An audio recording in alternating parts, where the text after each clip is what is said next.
please take your seats?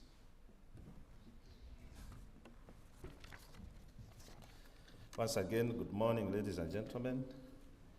Right Honorable Minister and your team.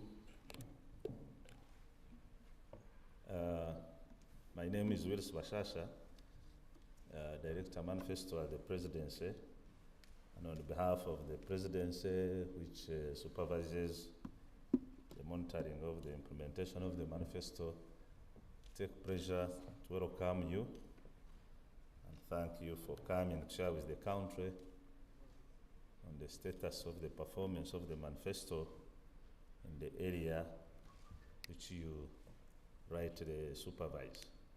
The office of the Prime Minister is a very central office in the governance of this country. It is the leader of business, of government business, so it is at the center of the coordination of many of the implementation of these commitments that are being performed in different MDAs.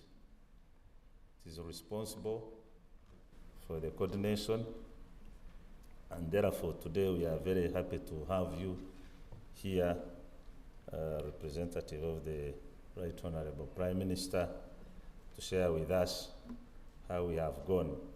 And on top of the central role of coordination and being a lead of government business, there are also other implementing agencies and the office of the Prime Minister, of which I think there are areas or commitments that we put in the manifesto on our journey to realize socio-economic transformation.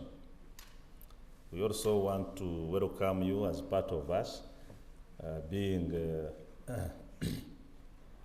our leader in the harmonization process of the midterm review, and I mean the validation of the midterm review, which informed many of the findings. And I think the presence of the MDAs here were giving us a more detailed analysis of the status of many of the things that have been implemented. So, Right Honorable Kasule Lumumba, we want to welcome you and thank you for leading us well in the harmonization process and the validation process of the midterm review. And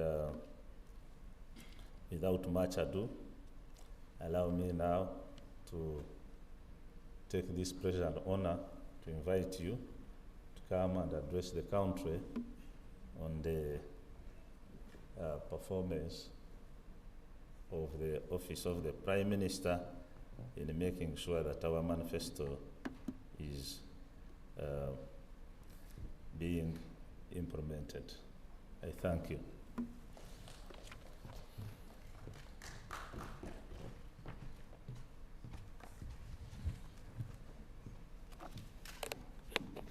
Thank you so much, Mr. Bashasha, who is representing the Minister for Presidency, Permanent Secretary, Office of the Prime Minister, and all technical people from the ministries, in a special way media that's playing a role of connecting us to the whole country as we give accountability for the 2.5 years we have been in leadership in this term in government. I bring you greetings from Right Honorable Robin Anabanja, the Prime Minister of the Republic of Uganda, who has not been able to make it here today because she's engaged with other official responsibilities. And also my colleagues from the Office of the Prime Minister are all busy, and the President is supposed to be in Karamoja today, so quite a number of my colleagues have gone to represent our office, since the Office of Ministry of Karamoja Affairs is under Office of the Prime Minister. But also we play a role, like you have said, the role of coordination. So it's also part of our role. So in May, On May 12th, 2021, the country welcomed NRM government under the leadership of His Excellency, and that is the time he took oath to defend Ugandans, to defend their lives and their properties, and also telling Ugandans that whatever we had promised during campaigns, which is written in the manifesto, is what was going to be implemented, but of course in addition to what come up as emergencies. So the Office of the Prime Minister's intervention mainly contributed, when you look at the manifesto, 3 thematic areas. That is creating jobs and wealth for all Ugandans, ensuring justice and equity, protecting life and property, and making sure we do the coordination role, harmonize all government business and service delivery in the country. So when it comes to our mandate then, when you look at the Constitution, gives us the following as the commitments as per the manifesto: to restructure and strengthen the government system, to synergize efforts, remove duplication and align under program approach. When you look at the manifesto reference section, it's 2.1, that is page 251. When I got here as somebody who was still coordinating the making of the manifesto, I found President's office had brought the abridged version of the manifesto, not the big manifesto. And when I asked him, Mr. Bashasha, he said, I could easily produce this. But we have the responsibility to give media the big version, so that, because the abridged version has basically infrastructure projects, but the big version has including the software and whatnot. B, improve monitoring and evaluation of government performance through standard and auxiliary units such as Office of the Prime Minister and the Apex platform, that is section 2.1. B, and also undertake the real-time monitoring of projects and budget spending across all MDAs, and that is on page 251. Also, through the parish development model, the barazas continue to enhance accountability. That is page 254, and raising income levels in northern Uganda, Buked, Teso, Karamoja sub-regions through affirmative action, and that is page 256. Then interventions in support of affirmative actions, but not forgetting that the Office of the Prime Minister, according to the Constitution, our role is to coordinate and harmonize all government activities aimed at service delivery, but not forgetting the work of ensuring that government is run harmoniously. So I want you to go to page 5. I thought we are presenting using slides. Page 5.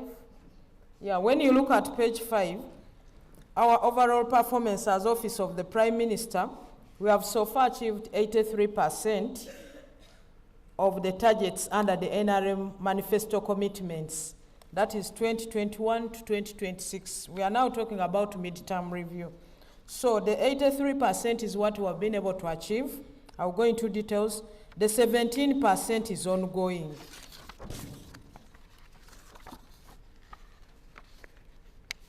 So under restructure and strengthen the government systems to synergize efforts, remove duplications and align under a program approach, that is page 251.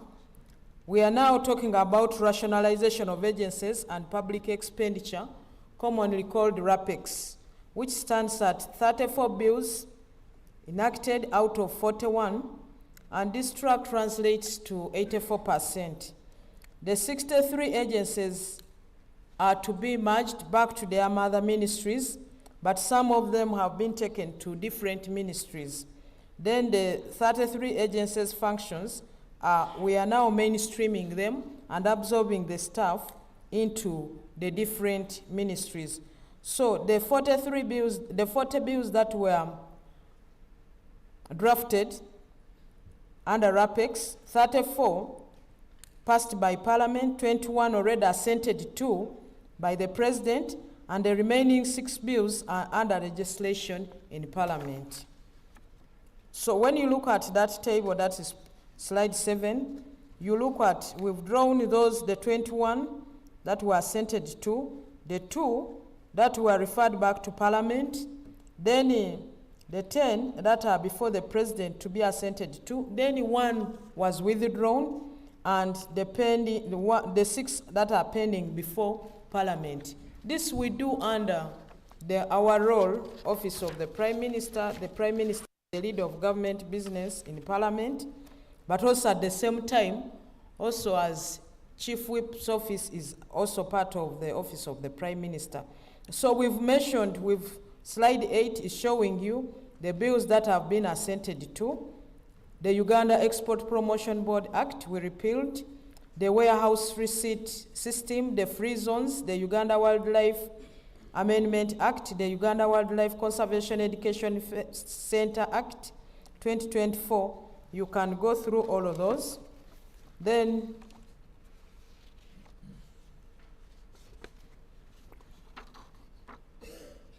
the bills that were referred back to Parliament, that is slide 10.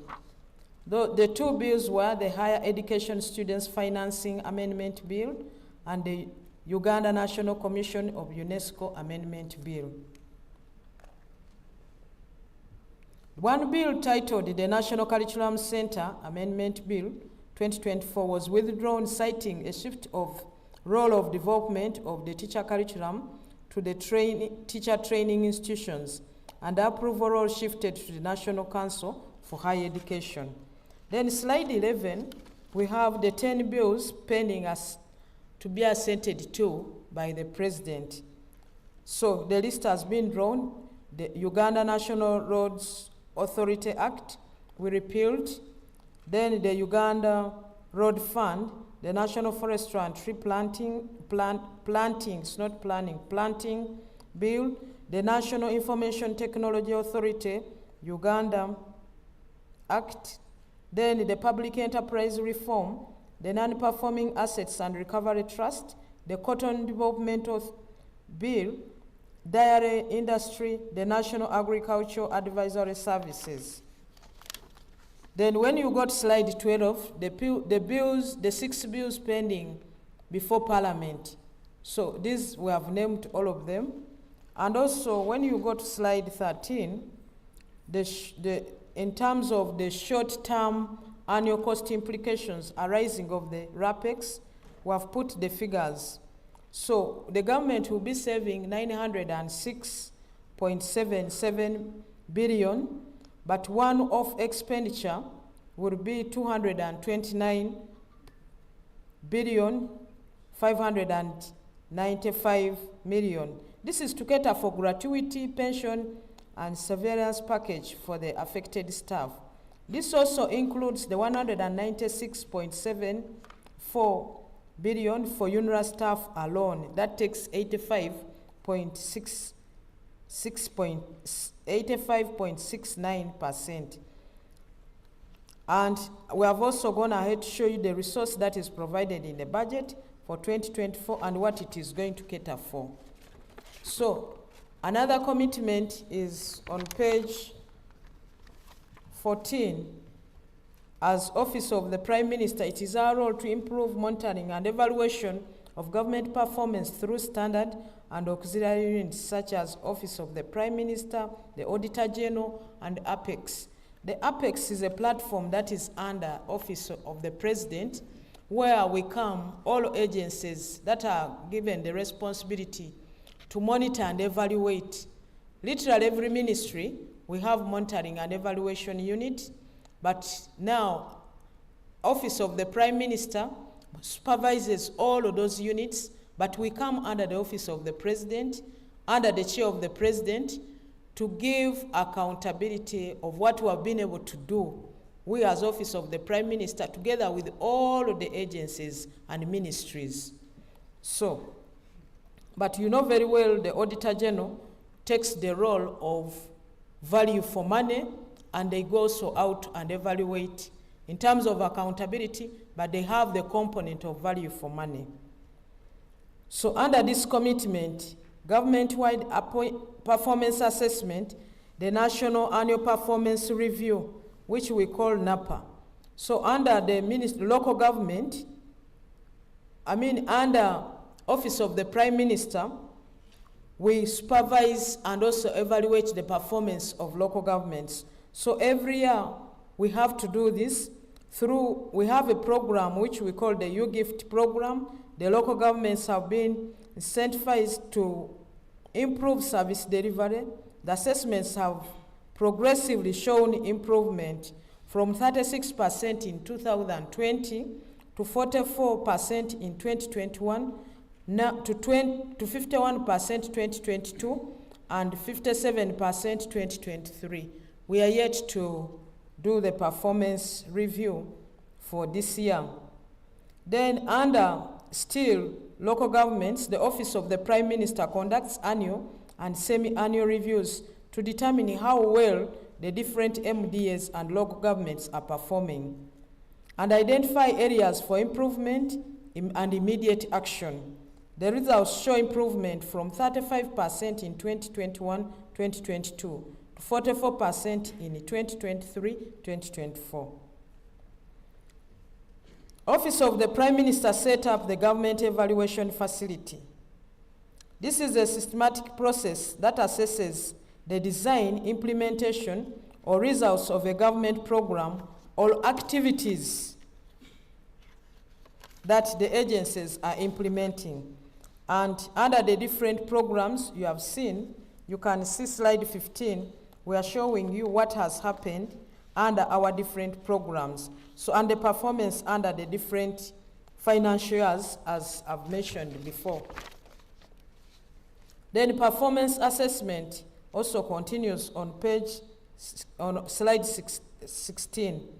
Office of the Prime Minister conducted 6 government performance assessments to improve government performance and service delivery. These include national annual and national half-annual performance assessments for the financial year 2020-21, 2020-22, and financial year 2020-22 to 2023, and financial year 2023 to 2024. As a result, the performance of the National Development Plan 3 key results areas improved from 35% in 2021-2022 to 44% in 2023-2024. The government conducted 3 local government management of service delivery. The main aim was to fast-track service delivery in local governments.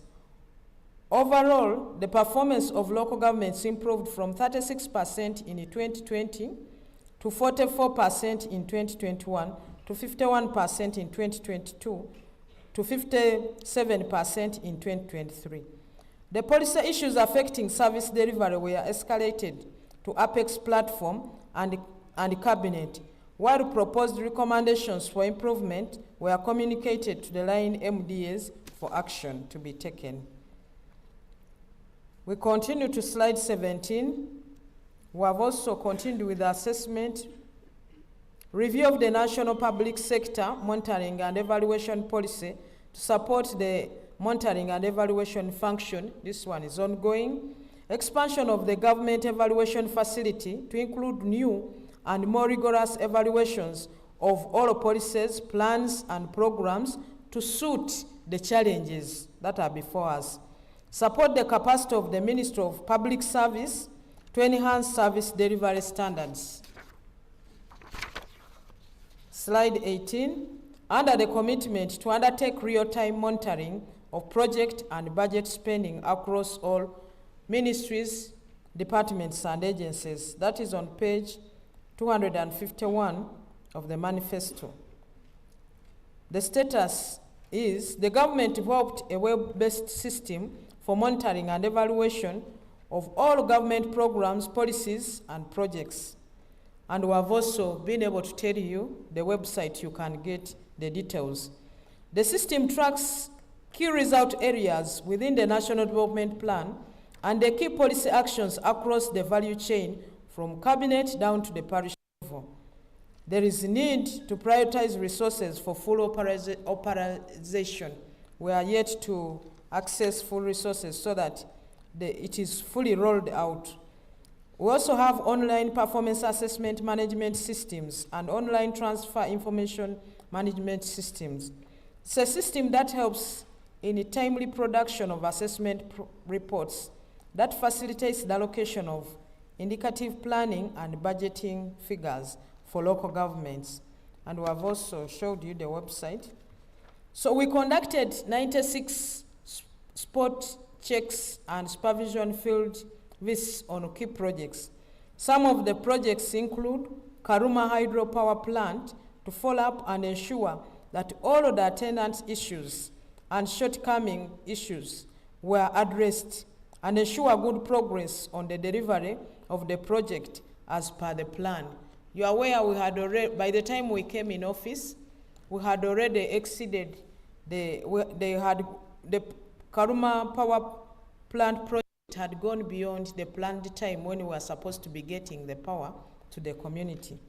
So when we came in as Office of the Prime Minister, together with the ministries concerned, that is Ministry of Energy and Ministry of Finance, we put up spirited effort to make sure work is done in time. So those issues were attended to, and that's why we were able to have it officially opened, and we all went jubilating as Ugandans. Another spot check we did was on Isimba Hydropower Plant to follow up on the progress of the rectification works of the concrete structures by the contractor. There was a defect that had to be attended to, and we had to bring the contractor together with the Ministry of Energy on site, and also got a consultant to make sure whatever mistakes had been done are done properly. Passability and motability of the Duka network in the 10 districts of Eastern Uganda, that is Namutumba, Iganga, Kaliro, Luuka, Kamuli, Buyende, and Palisa. Why did we choose these districts? It's because you realize these districts are more of, it's a swamp area. So we had to pay extra attention because they also have the other natural problem that causes problems. Then we have also another progress was we have registered is about the externally financed projects. So we monitored the progress of implementation of 123 core projects. Majority of these projects were performing well. The projects that were performing well include the National Oil Palm Project in Kalangala. This project has facilitated self-sufficiency in the term of cooking oil, manufacturing of soap. The project interventions has been implemented in Kalangala, Buvuma, and now we have taken on a new hub, that is Mayuge, Bujiri, and Namaingo, and Masaka, that is Masaka, Chotera, and Kalungu districts. Then Mukono hub, that is Mukono and Buyukwe, and reason being that the rainfall they get is enough. There will be no need for irrigation. It is enough for them because they are in the Lake Victoria Basin. The rainfall is enough for the palm oil project to go on without that extra cost of irrigation. Then we also have Kampala flyover construction and road upgrading projects. This one is meant to help to decongest the city, but we have not yet registered good progress, especially on issues to do with decongesting the city traffic. Then we have the 132 kV Mirama Kabale transition line and distribution project. Still under the externally financed projects, we have those which are performing below target. The 26 we have, and this has been caused by delayed acquisition of right of way. whistleblowers with wrong motives on projects and governments. Maybe if I go to that, delayed acquisition of right of way is we have to compensate people for some of the projects, especially the infrastructure projects, before government can get right of way, because you know in our constitution land belongs to the people. And when it comes to the whistleblowers with wrong motives on projects and government, whistleblowers are free to do it anytime. But according to the law of PPDA, when there is a whistleblower, a tribunal is set up, and then the whistleblower goes to present the issue, and within the law it is capped. There is a time limit.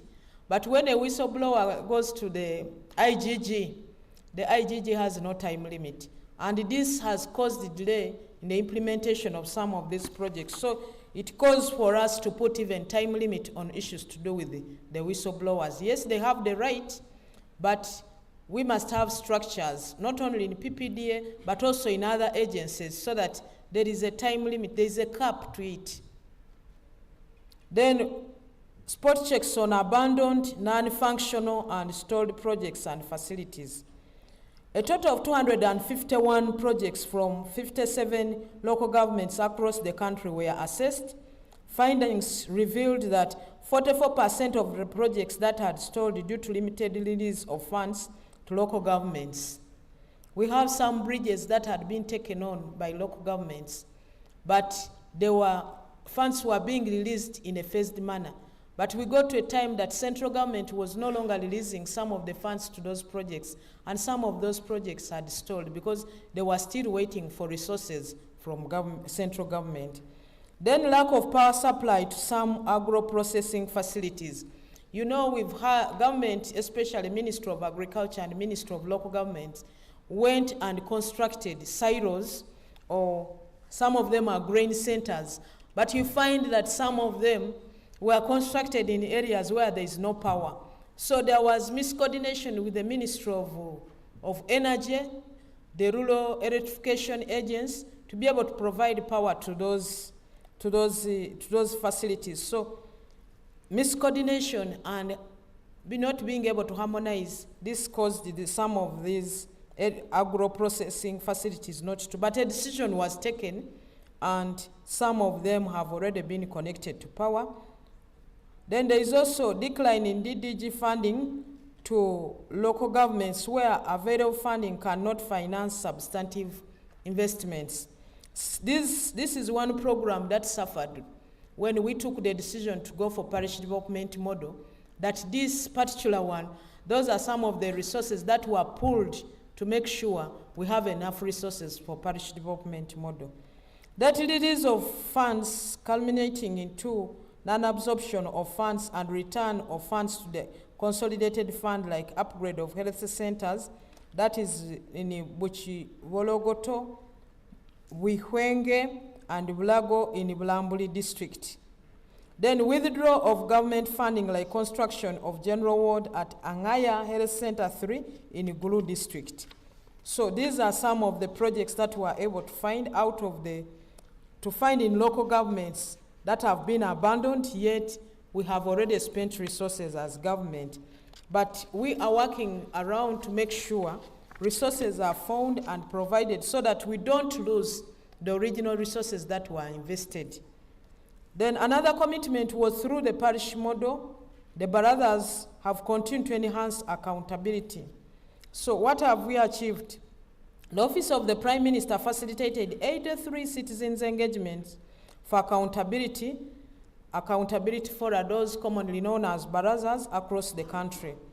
We have also conducted 41 follow-up meetings in order to fast-track the implementation of recommendations that arose from the different barazas. Let me give an example. When we go for barazas, especially in town councils, the Minister of Trade issued out a statutory instrument, how much they are supposed to charge as local governments for the different licensing. If you have a saloon in town, in a town council, how much to pay? If you have a saloon on Kampala Road, in the city, how much are you supposed to pay? So we found some of the local councils charge a shop, charge money that is supposed to be charged to a trader on Kampala Road, say who has a hardware shop. They charge the same amount with somebody who has also a small hardware shop in Bukuya. So those are some of the things that I'm saying. When we go out, we are able to follow up to see if we have given them the right information and the statutory instrument. Have they continued? So we go back to follow up to see whether they've really taken advantage of the information we gave them to be able to do the rightful things. Then the findings from the follow-up meetings indicate that 70% of the issues raised were prioritized by the MDAs and local governments. So the picture there is showing you the Pakwach district technical staff as they were responding to the issues during the barazas, which we held in Wadelai. So the venues, so to enhance transparency, improved accountability, community empowerment, increased citizens' participation in public service delivery. So these are the different venues we've had for the different financial years, where we've gone as Office of the Prime Minister, and still we continue for the same for the different meetings we've had in the different places. So we've had, and we have mentioned all of these. We still continue with the same on page 25, which is, and then we take you now back, we take you to slide 26. Some of the issues raised during the barazas held during the manifesto period, 2021 to date. Some of the key issues raised during 2021-2022 are, to mention but a few: low staffing levels across government entities attributed to limited wage bill and delayed recruitment. We found, like in Namisindwa district, all heads of departments are acting except the community development officer, and I think the community development officer and some other one, only two, the rest are acting. So you can imagine the performance of such a district. And what happens when the acting head is not getting on well with us politician, we shift and bring another one. Say, you go on the side, we bring another. That demotivates and demoralizes the technical wing. But also, the delayed recruitment also is caused because we also had a challenge where you find Ministry of Finance has already accredited the account for money for recruitment. Then Ministry of Public Service says hold until we have written, spend that money when we have written, and the need is there. So the local government hands are tight, and yet the need is on. By the time we harmonize, or the ministries come to harmonize, sometimes we learn of it when we have gone in the field. That's when we come back to make the ministries harmonize as the Office of the Prime Minister. It is too late, and that money is sent back to the center, and yet the need was not met for the community. So another, what we have also found is high UPE dropout rate attributed to lack of school feeding program, child labor, illegal fees levied upon learners, but also the mindset of the community, thinking that these children are from 7. Because when UPE was introduced, some communities look at the children as children for the president, for President Museveni. So that mindset also is what is also causing us problems. And it causes complacency on the side of the parent. So the high dropout, the school feeding, some of the communities tell the children to provide the maize, to bring the food or the rice, depending on the stable food in that community. So a child who has not been able to bring, maybe because they don't have enough, is forced to go back home and look for food. And when the child is left out, or if they serve lunch and this child is not given because he didn't contribute, it demoralizes the child and the child falls off. but also the issue of child labor, especially in the rice-growing communities and the fishing to provide labor. Even most of the communities, especially engaged in agriculture, rural communities, children first have to go to school, to home, to the garden to help their parents with the labor, then they come to school late. By the time they come to school, the teacher is there telling the child, you have come late. So it's like home, I'm treated that way, and school, I'm treated this way. They find some safe way of getting rid of what we are pushing to them, either as parents or as teachers. Then the illegal fees, this one, the complaint has been on for long, and you are fully aware. Then we have delayed coding of community schools despite fulfillment of all the requirements. The turnaround time, we kind of stopped as government or moving slowly on issues of coding schools. But the peace that has been ushered in this country, people are producing children and they want more schools. But we have still maintained the policy of having one primary school per parish and one secondary school per sub-county. And this has and it is not commensurate to the demand on the ground. People have produced. So this we have learned that we must now get on the drawing board and see how to revise this policy. If it was working then, it can no longer work. And that's why you see in some of the parishes, some of the sub-counties, we have more than one. So it is meant to attend to that, but we are yet to harmonize that, so that children, as we talk of services brought nearer, we also now take services nearer to the people, because some of these schools are too crowded because of the high enrollment. Then unprofessionalism, that include absenteeism, gross negligence, intentional misconduct, laxity of health service staff in patient care. When it comes to absenteeism in schools, some of the teachers have gone to money lenders and borrowed money. They first borrow in the bank, where a cow gives permission. Then the little that is left for them to survive on, they go to the money lenders, and even they use the national ID as the security.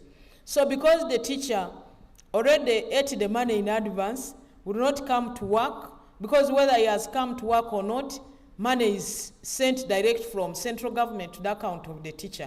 So these are things we have found out, and we have to sit down and see how do we manage. Part of the effort is, you have seen that we already trying to see how to regulate the money lending in the country. There are those who are, it has been open, people charging the way they want. But now the Minister of Finance was given a directive by Cabinet to cap. There must be an end to it. What is the higher percentage rate for lending money, even if you're a money lender? Then we also have existence and use of old and obsolete equipment in health facilities despite the availability of new and more effective technologies, e.g. X-ray machines in a Germany hospital and Kaisizo hospital. Then poor maintenance of national and district roads caused by inadequate funding to operation and the maintenance budget, provision of incomplete road equipment unit. When you observe, UNRWA already has a very big debt, to the extent that even the contractors took government to court, and they won the case, and every month, because they won the case, it accrues 300 million. So, is it every month or every day? We are yet to verify that. But in other words, what I'm saying that we have a challenge in that area, that even the contractors who served us, we've not paid them, but as banks harass them to pay back the money which we have not paid them, they are also now harassing us as government and is accruing interest, which is too high. Then we have mismatch between the reported and actual results concerning government investments and interventions. And this we have gone ahead to make the Minister of Finance to present the investments priorities in this country as government. Then inconsistent supply of medicines and consumables, areas prone to communicable diseases and end up receiving supplies for non-communicable diseases. So we are discussing with the Ministry of Health together with local governments to make sure the two can match. This mismatch is causing us challenges. Then we have also actions taken by government concerning issues raised during the barazas. I've concentrated on giving some of them. Then let's go to slide 28. Our focus under the fourth piece, recovery and development programs, that is PRDP4, will be on improving household incomes through promotion of high-value strategic enterprises. So the status is government is promoting growing of crops which have a value chain from production to processing and marketing. Government set up a Tiak sugar factory and supported over 7,000 households in Amur and Lamor districts to plant sugarcane, which is being sold to the factory. So the market is near them. Then another commitment, raising income levels in northern Uganda, Bukedi, Busoga, Teso, and Karamoja sub-regions through affirmative action. Status, the NRM established the affirmative action program to enhance the livelihoods of deserving sub-regions, including Luwero, Rwenzori, northern Uganda, Teso, Karamoja, Busoga, and Bunyoro. The programs are under ministries charged with responsibilities of restoration and improvement of social services and rehabilitation of the war-ravaged areas. So we have there a picture of Honorable Namyangu, the Minister of State for Bunyoro Affairs, engaging the beneficiaries of the Chibale irrigation scheme, supported under micro projects to enhance agricultural production and incomes of beneficiaries. When it comes to slide 30, to enhance the livelihoods of deserving regions, you see below Honorable Dr. Kenneth Omona Olusengun, who is the Minister of State for Northern Uganda Rehabilitation. He stopped to assist this woman, but the intention was, we know what you are going through, and we know what using firewood causes, but as government, we are in the process of giving out these people green energy, safe energy, so that their lungs are not affected. And that's why you see the Ministry of Energy is giving out the gas cylinders to people, though it is not yet commensurate to the demand or the need on the ground. Then OPM provided 182,294 iron sheets to the 6 affirmative sub-regions in Uganda. The breakdown is as indicated in the bar below. So under northern Uganda, we have the 19,263. Under Luwero Rwenzori, we have 26,313. Under Teso, 9,598. Under Karamoja, 105,044. Busoga, 9,468. Bunyoro, 12,608. Then OPM facilitated 1,579 macro projects and 239 parish community associations for the economic empowerment to deepen financial inclusion across Luwero, Rwenzori, Teso, Busoga, and Bunyoro. And we have the number of the micro projects and the number of the parish community associations that benefited in the different sub-regions. Then we have livelihood enhancement programs supported by the Office of the Prime Minister continue. And here below we have the OPM provided 440 hybrid cows in northern Uganda and 74,136 improved goats in northern Uganda and Karamoja sub-regions. And we've showed the figures below. We have been specific about northern Uganda and Karamoja. So we also have other interventions in support of the affirmative actions, and these other interventions include other major interventions Northern Uganda, supporting over 18,872 farmers with assorted agricultural supplies such as seeds, seedlings, hand hose, watering cans, 242 sheep, 4,900 broiler chicken, and 1,000 KTBB hives. Then we have supporting 13 SMEs projects with startup facilities amounting to euros 3,874,545. That is about 16 billion through Uganda Development Bank to the different SMEs.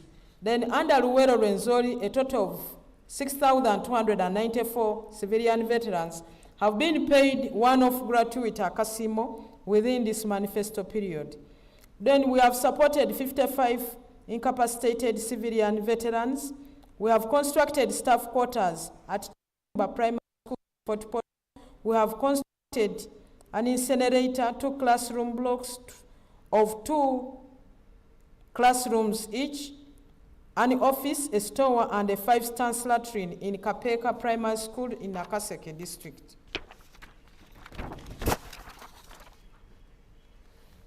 Still under the major interventions under Luwero, when you look at slide 36, we have OPM has constructed 7 residential houses for families of civilian veterans in Budaka, Wakiso, Mukono, Nakaseke, and in Mbarara. So this is an example of one of the houses we have constructed. We still continue now under TESO. We supported the construction of 4 classroom blocks furnished with desks at Arua, SS in Kavera Maido district, Lela Primary School in Amria district, Aliyot Primary School in Soroti City, Omito Primary School in Ngora district, Kalaki Katiti SS in Kalaki district, Kachonga Primary School in Bukedea district, and 6 VIP latrines. And this is one of what we can show, that one of this, what we did. Under TESO, we supported 4 health facilities with ambulances to improve access to health services in TESO sub-region in Kalaki Health Center 4, Katakwi General Hospital, Amuria General Hospital, Kachumbala Health Center 4 in Bukedea district. And this is an example of what the ambulance that went to Kalaki Health Center for. Then we have still major interventions now under Karamoja. We supported the construction of 11 education infrastructure, that is a dormitory at Pokot Girls SS, Kotido SS, dining hall at Kotido SS, classroom blocks at Mororem Boys Primary School, multipurpose hall at Kabong SS, fencing Moroto Technical Institute, Latome Boys in Karamoja sub-region. So we showed you one of the classroom we've constructed, but also a sample of the beds that were supplied in the dormitory in that area. Under Karamoja, still under the major interventions, we conducted 54 community mobilization, peace building initiatives, post-conflict reconstruction, and development initiatives. So this is a picture of the Prime Minister when she was with the Governor of Turkana, Honorable Jeremiah Ekamais, and the Minister of Security, Honorable Jim Muhwezi, during a meeting at a Hotel Africana in Moroto.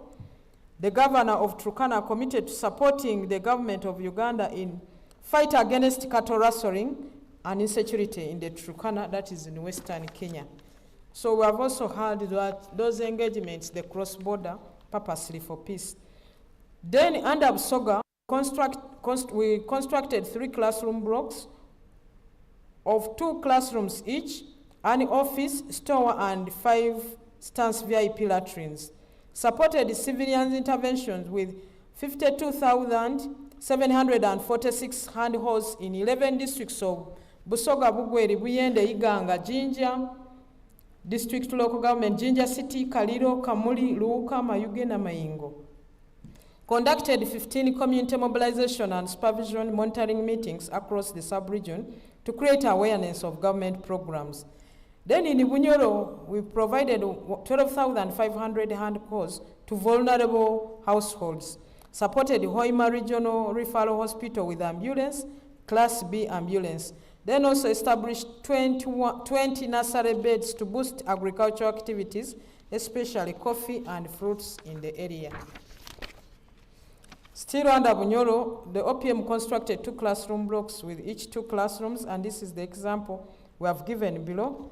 And the 2 classroom block constructed was also furnished.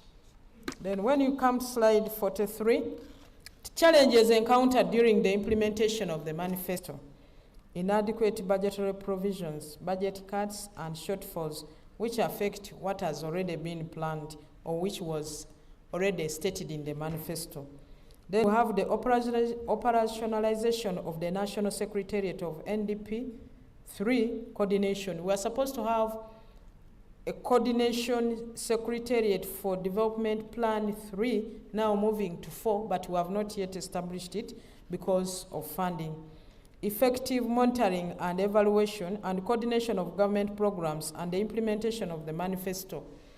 Then provision of adequate transportation equipment for both political leaders and technical officers. Most of our technical officers are using very old vehicles, and yet we expect them to be furnishing us with the information on a daily basis. So they are also sometimes incapacitated because of the transport. Then there is also operationalization of the disaster risk management plan in terms of producing climate data and information consistently and accurately to inform efforts to address vulnerability of the communities. And that's why you saw we also have challenges like what befell us in Bulambuli. May their souls rest in eternal peace. It's because we don't have even money enough to relocate these people. But when we put our case yesterday in the cabinet, the president has told the Minister of Finance to facilitate Office of the Prime Minister so that these people are relocated from these risk areas, especially the Erigoni area and also the Renzori area. Full-scale implementation of key priorities under the Affirmative Action Program. We have not done much as per the need. We have not done much as per the capability of we, the people in the Office of the Prime Minister, because of issues of funding. But Rome was not built in one day. Inadequate staffing levels in the key technical departments of monitoring and evaluation and strategic coordination with current staff establishment, we are at 45%. Then way forward, funding. There is need to increase funding. Full-scale implementation of Northern Uganda Development Plan under PRDP 4 framework for the strategic interventions to transform Northern Uganda.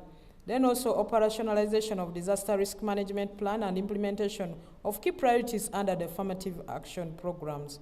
And also operationalization of the National Development Plan now 4 Secretariat, because we are moving from 3 to 4.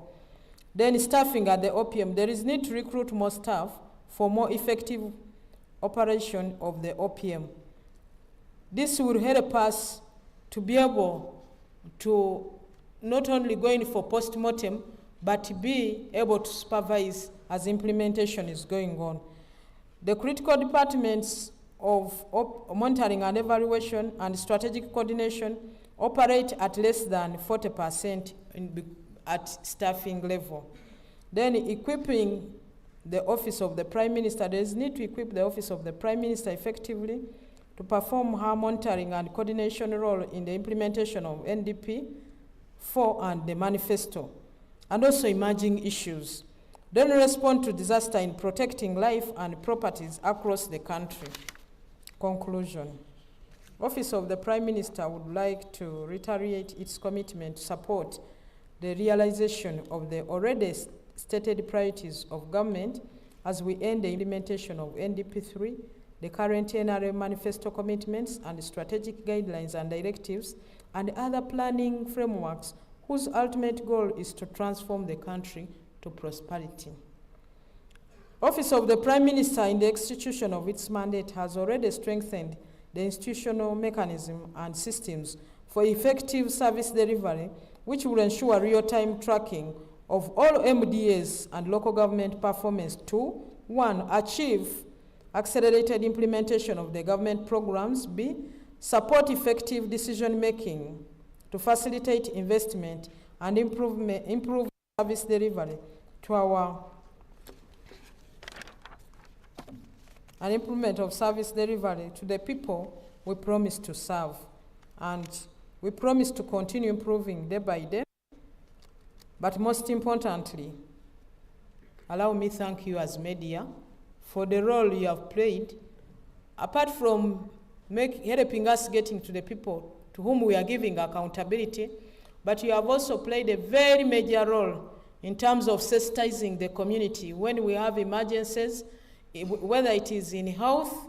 You remember the role you played on issues to do with COVID-19, issues to do with Ebola, the role you have played when in the MPOX, and also the role you play to promote Uganda when it comes to marketing our country in the different areas, whether it is trade, coffee and whatnot, whether it is tourism, and continue reporting responsibly. For God and my country, I thank you.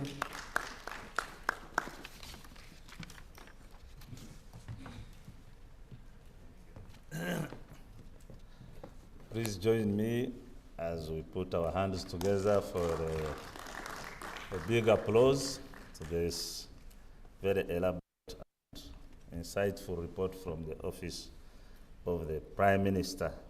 So, Right Honorable Justin Lumumba, who represented the Right Honorable Prime Minister, and your team, we want to thank you for sharing with the country on the status of the different commitments, more especially in the role played by the Office of the Prime Minister.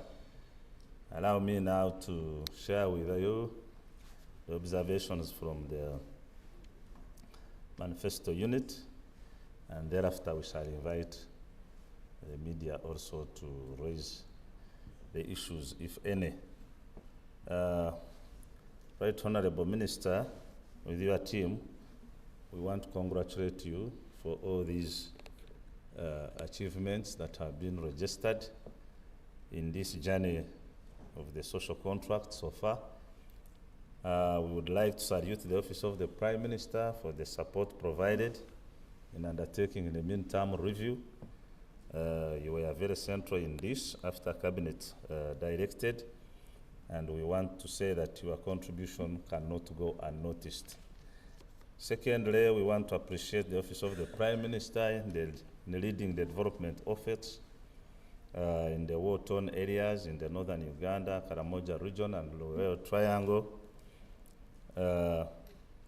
in ensuring that the affirmative actions are realized.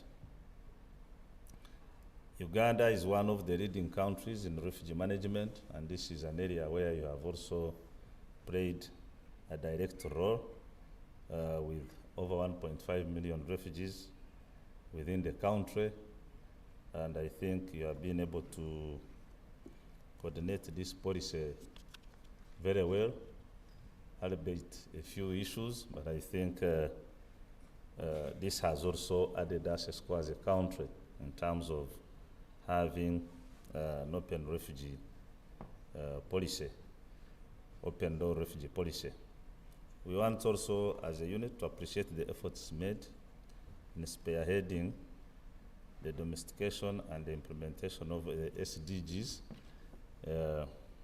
although you didn't share with us the status of the SDGs, but we pray that probably when you come back to wind up, you'll also tell us how far we are doing in this area. Allow me also to raise these issues in a however note. A number of reforms were made in the implementation of the National Development 3, particularly in efforts geared towards coordinating the implementation of NDP 3, and we will, and I think the MTR of the NDP 3 showed that coordination was not as strong as expected, and this did not make NDP 3 achieve many of its objectives. So as we go to NDP 4, I think it's high time we strengthen the coordination responsibility of the NDP, and I think you have touched it. Secondly, statistics still show that poverty is still prevalent in the many areas where the affirmative actions have been undertaken, in the same areas where you have made your foot. Maybe we need further studies to find out why this is still so, and I think yet a lot of resources and effort have been made to make sure that these areas are taken out of poverty, much as many of them were out of the war, had been ravaged by war. Management of refugees, especially in urban areas, still seem to be a challenge. Yes, we have an open door policy for refugees. Now, if you go to a town like Kansanga, it has already been taken over by these Eritreans, so we don't know what are the limits of these people when they come in as refugees. What is it? Where should they stay? What should they do? What shouldn't they do? So that we don't have another civil conflict whereby maybe the citizens start raising issues of maybe these refugees doing business or activities that should be a preserve of the citizens. Disaster management, I think we share with you the concerns you have, the challenge as a country, especially in terms of being able to foresee and ascertain in advance the predictability of these responses, so that we can manage them better. And then there were also reports where certain citizens did not move where you bought, and I think they refused to move. So I don't know whether this is a mindset issue or a cultural issue, and how do we move forward on some of these challenges posed by citizens whom the government is coming in to help, but probably they are still attached to cultural issues like, this is a land where I buried my people, so I can't move to a new area. Yet when they stay here, we still see them being affected by these problems. The issues of barazas, I think you have touched on them extensively, and I think we are also happy with the fact that most of these issues coming out of the barazas have been scaled up to inform cabinet papers, where it is in the interest of the Office of the Prime Minister to make sure that these issues are sorted. And I think here we need also to take advantage of the apex, so that if there are issues that as a result of non-performance of individuals or duty bearers, then we need to be taking serious actions on some of those issues. If issues are of policy nature, I think you are on the right course by scaling up to the relevant structures of government for purposes of streamlining them. The update on the fourth Peace, Recovery and Development Program, PRDP4, it could be of advantage to the country, probably, if we could hear the highlights of how far we have gone on this and the SDGs performance so far. So those are the observations from the manifesto unit. I now want to invite our members, the members of the media to share with you their concerns through questions, observations, or some could be in form of gratitude on how far we have moved in as far as your presentation is concerned. So, media now.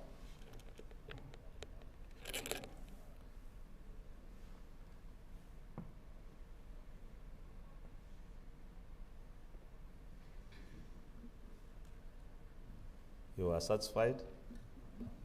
Okay, go ahead. Your name, media house, and the observation. My name is Ngarapo. I work on the city media, media. First, I would like to thank the Honorable Minister for the presentation. And my concern is about, actually I'm picking it from the answers that they did. She talked about how they have helped the schools and the lakes, but my concern is that it's about the infrastructures of these schools, more so in the rural areas. There are so many schools in the rural areas, but if you try to look on the structures, where these people study from, they are not the standard maybe which is required. And I'm going to give an example of one school, and the school I'm going to give is, it is good enough that one of the ministers know this school very well, because it is in our locality. It is a place which represents something, that is Wonga Primary School. It is in the Kiri district. This is a school which, at the time, and if I remember, during the election of 2011, was even promised by the president that he is going to innovate it because he was there during that period of campaign. But up to now, right now, Minister, if you go there at Wonga Primary School, even some of the buildings have already collapsed. And now my concern, yes, there is a UP school, but in one way or the other, to me I see that it demoralizes the pupils and the academics, even the parents, because the promises are not being put into consideration for a long period. What are the plans? Most of these rural schools in the rural areas that our universities to improve. Thank you. Thank you. Adam. Thank you so much. My name is Rita Nandura from Church of Uganda, Family TV. My point that I want to elaborate on the response to disasters in protecting the lives and property across the country. I think we need to be realistic as a government. It feels so bad as I, the listener, when I see our minister or any person comes in a media house saying the word that we are so sorry for the lives of people we have lost, and yet the government sees this thing is going to happen, but have you taken the initiative to reach out to the leaders in these areas? Because if you look at what happened to the Kitezi landfill, and the millions of people were lost, and we see now every person out of the office coming out to tell the story of what happened, and yet there are leaders within those areas whom you can reach out to. Because when we fail to listen out to you, but these people in the communities cannot fail to listen to their leaders. But what is the government doing about this? Because this might happen in the coming year of 2025, and yet we are seeing this happening in the past year, that is continuously happening. So I'm urging the government, with mercies of God, to kindly take these things serious, because it happens the next year in 2025, and we're going to see you coming back to the media saying we are sorry for the lives of people we have lost. Are they going to come back? No, they're going to come. But I think we need to take another step ahead. If it needs the government to take on this message information to engage the religious leaders of those areas, all the leaders responsible, let us do so. If they go to listen out to you, there are people whom they can listen out to validate those areas. That is my point. I'm so sorry, I'm so sad, but it would feel so bad to lose a life of a person, and yet we are looking at it. Thank you so much. Okay. Let's finish this side. Be fast. Yes, thank you for the presentation. Mine are only two big ones, and they relate to what she presented. One, she talked about What's your name and the media house you represent? John William Olinga from Eastern Television. Yeah, first one. She talked about the construction of the Canberra flyover. But however, she said it was intended to decongest the city, and more so particularly the side of traffic. But she said they haven't yet succeeded in decongesting the city. What is stopping you, or what is the challenge that is stopping you from succeeding in that particular commitment? And the second one relates to education. The high rate of school dropout, more so in the APE schools, that is persistent. Whenever a discussion of education comes up, dropout rates, that issue comes up. What initiative is government undertaking to see that this is done forever? Because we get the same excuses, the labor, but the issues are not solved. Why? What is government undertaking to see that this is done? Yeah, but if what you are raising are still persistent, what then the problem will be cyclic. Thank you very much, Director. And the Minister, thank you for the good presentation. I also have two quick one. Honorable talked about merging of agencies and departments and then streamlining. I understand this one is done for the purposes of saving funds that can be invested elsewhere for economic growth and development. Have you, as government, have you thought of also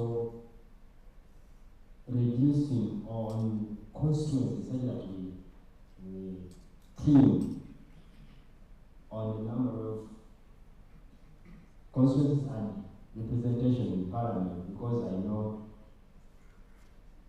expenditure in parliament for MPs is also very high and takes a significant portion of our budget. Have we thought of reducing on constituencies that vein?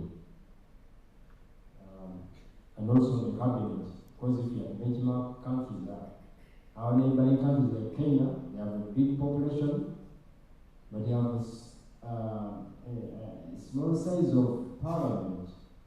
Why are we still having over 500 members of parliament, yet even others not even deliberate on issues as pertaining to their constituencies? Then the second one is, you talked of 40 bills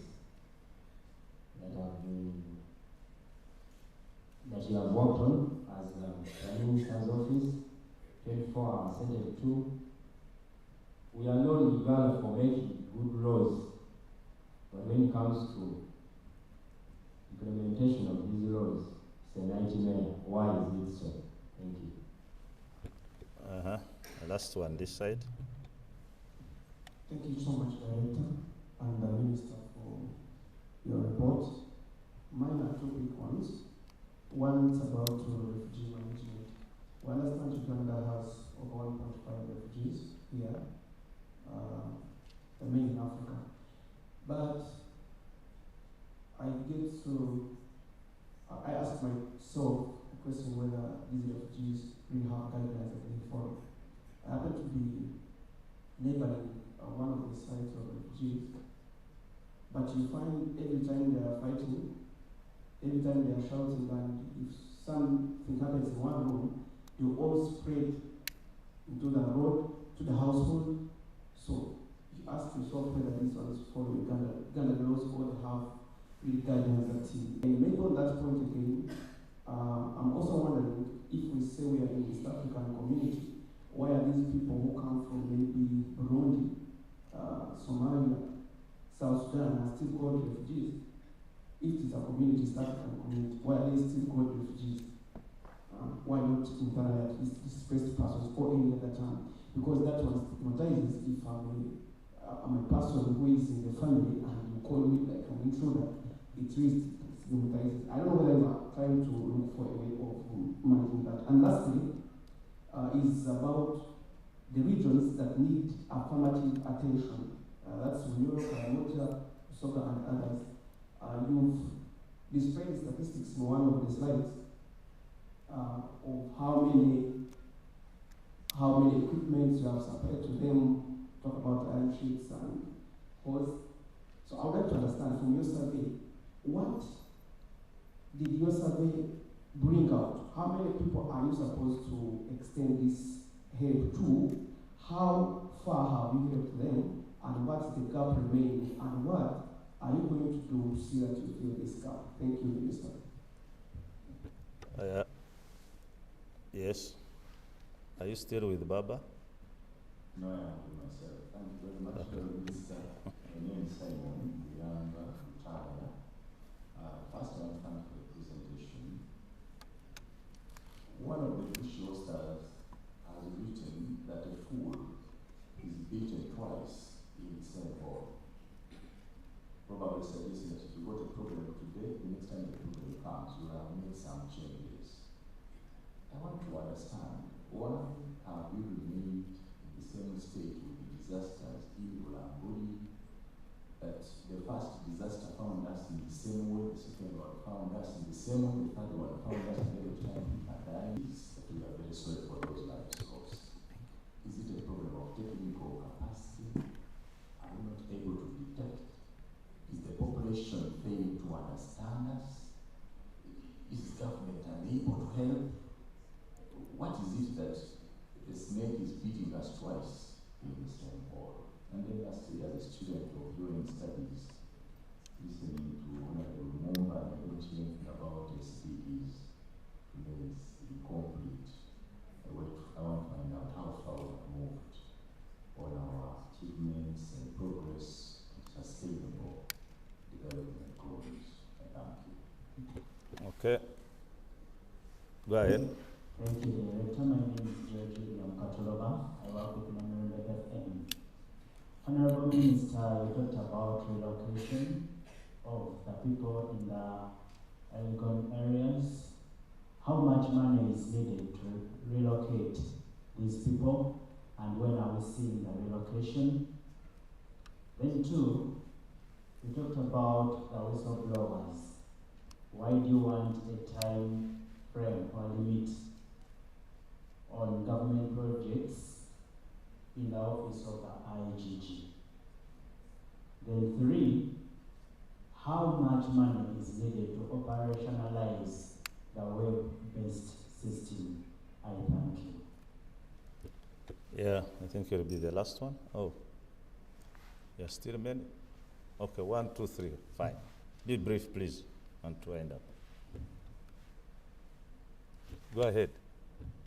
You, why are you looking at someone where it says you are putting your hand up?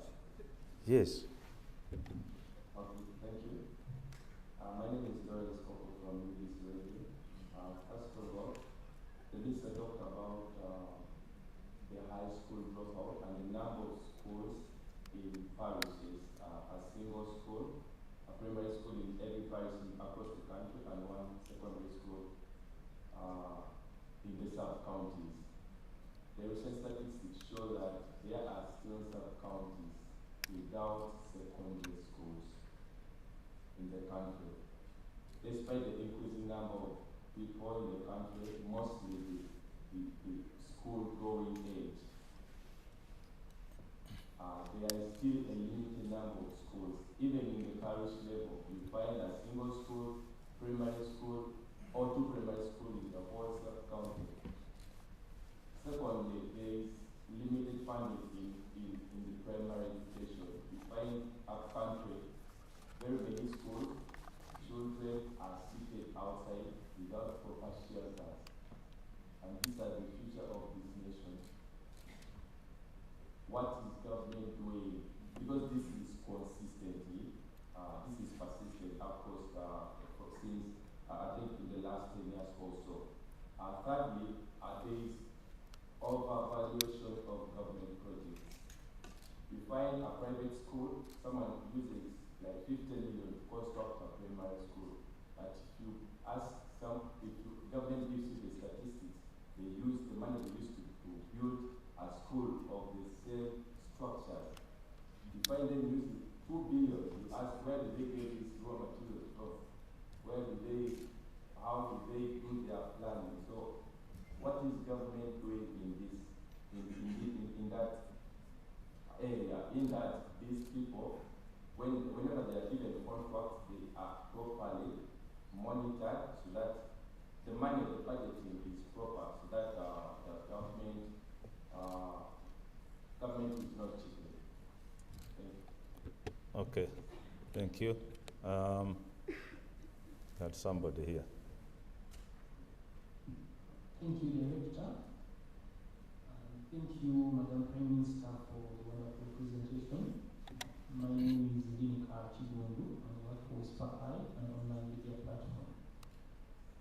Last year, a report came out and showed that the OPM procured over 73,000 Asian yellow goats meant for the people of Karamoja, and they all died, causing a financial loss of over 19 billion shillings. So my question is the OPM lacking the competent people and right technocrats who can really do a good assessment before such a huge project is effected?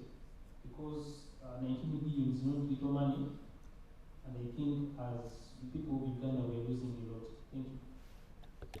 Okay, last one. My name is Tom, Nation Media Group. Government seems not to have a clear path of well-being of journalists. Journalists are being battered by security governments, but government is not coming clearly to... Just hold on, let's rise up and receive the Right Honorable Prime Minister.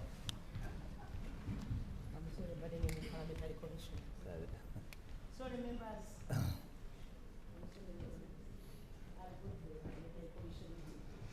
Okay. Wendy. Right Honorable Prime Minister, I take pleasure to welcome you. And we had moved a while. We have already received a presentation ably put across by the Right Honorable Justin Lumumba. And we are now at question time. The media was engaging with the ministry, with the minister, on based on the presentation. So, and we were winding up with the last one. So I will request him to go ahead with his question, and then we revert back to the answer session, and maybe after that, we will request you to make a statement also to summarize the state of issues. Thank you. I'm wondering why government is not having a clear path towards the well-being of journalists. We are being battered by security organs, but you don't come with a clear condemnation thing. Journalists are being battered every time and every day almost. Why is government not having a clear path towards the well-being of journalists? Yet other professions, they have a clear path towards their well-being. You just start us here in this forum and say, thank you, the media, you stopped them. Okay, that marks the end of the question session. Allow me now invite you, Right Honorable Lumumba, to come and clear a few questions. You are also at liberty to invite your technical teams to come and make responses.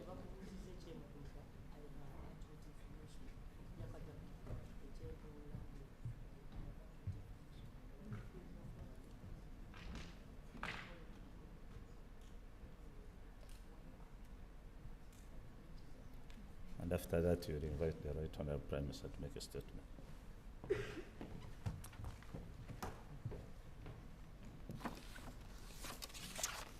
Thank you so much for your attention, and thank you for the issues you have raised with us. The issues raised by Mr. Bashasha, the director for the manifesto implementation,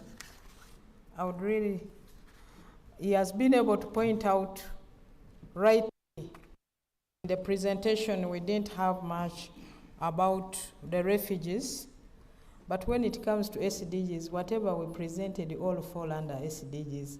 Even all what the other ministries presented all fall under SDGs.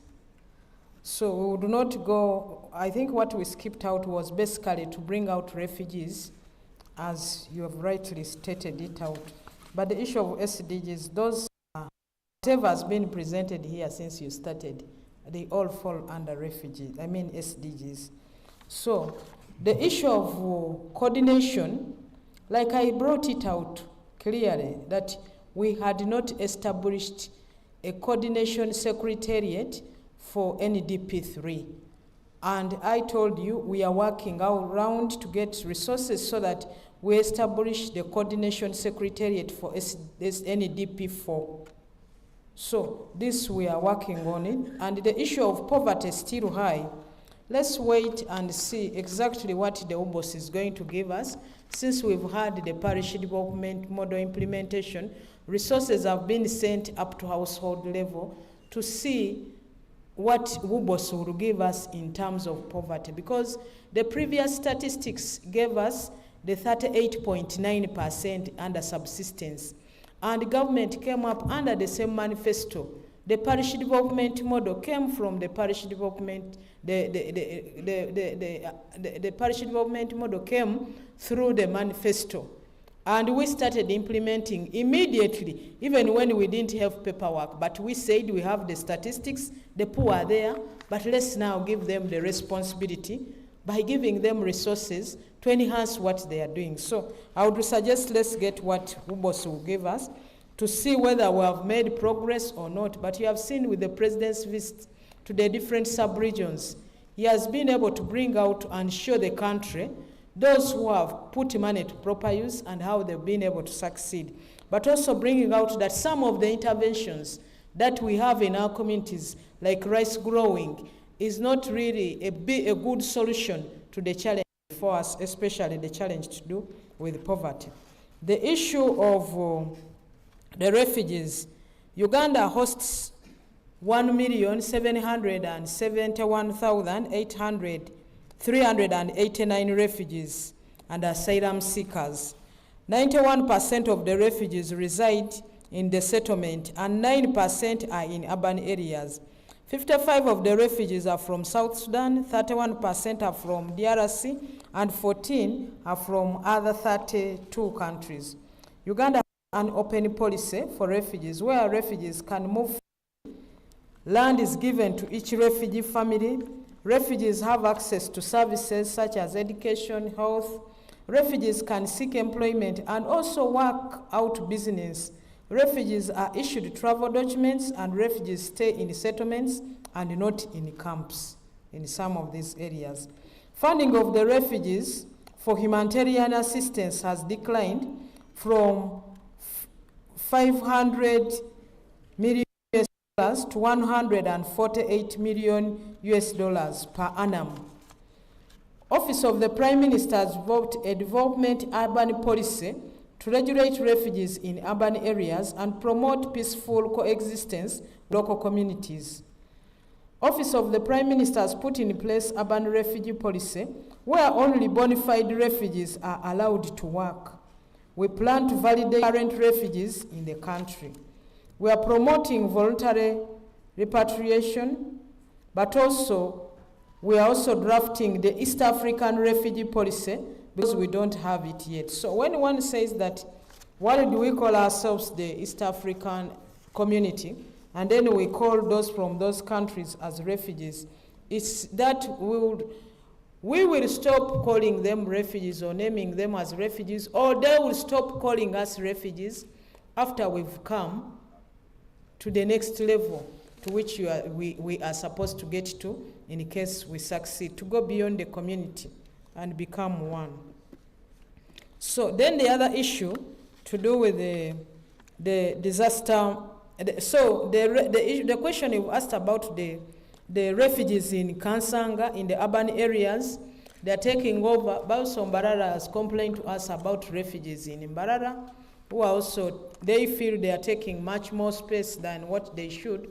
So the policy will solve all of this, and all of these complaints are what is informing policy. Then we have the disaster management,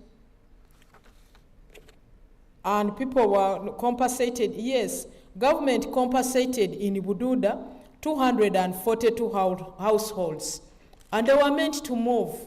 They were given 10 million by government and then 7 million by the NGO Give Direct. Some of them have not moved. But also, you know, before this term, the office of the Prime Minister in the last term came up with the Nambute project, where government constructed houses and people were allocated houses, but they get a house and then they run back in the hills. Surely, it is an individual responsibility. But also, the compensation has not been comprehensive to all of the areas. Because when we talk about the Erigon, all the districts of Bugisu, but also the districts of Sibei. So it has not been so comprehensive that whoever is so vulnerable has already been compensated, not yet. But the president gave a directive, as I said before here, to the Prime Minister yesterday to go and calculate exactly how much do we need. The Prime Minister will talk to that as part of her remarks when she comes to address us. Then we have, so the community that was very unfortunate in Bulambuli, the Prime Minister will inform you, we have never compensated them. It's about resources. Don't be emotional. It's like we are holding resources which we have to go and attend to that and leave others. It is the way you manage your home. You want to have food in the home, you must pay for power, you must pay for water, you must pay for children who are not in government institutions. You must also look after your mother-in-law. You must also look after your father. You have to take care of yourself as an individual. That's also government.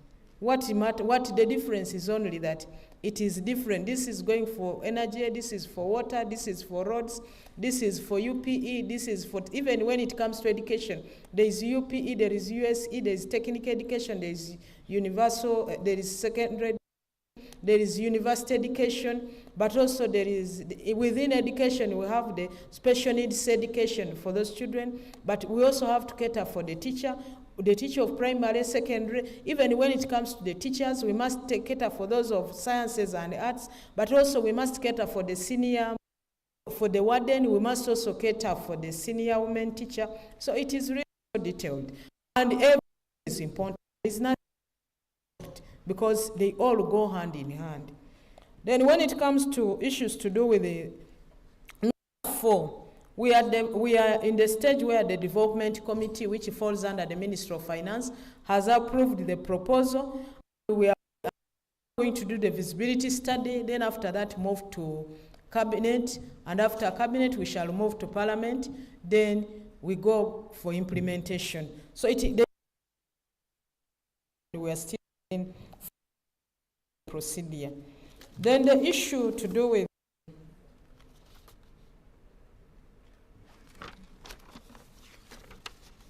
the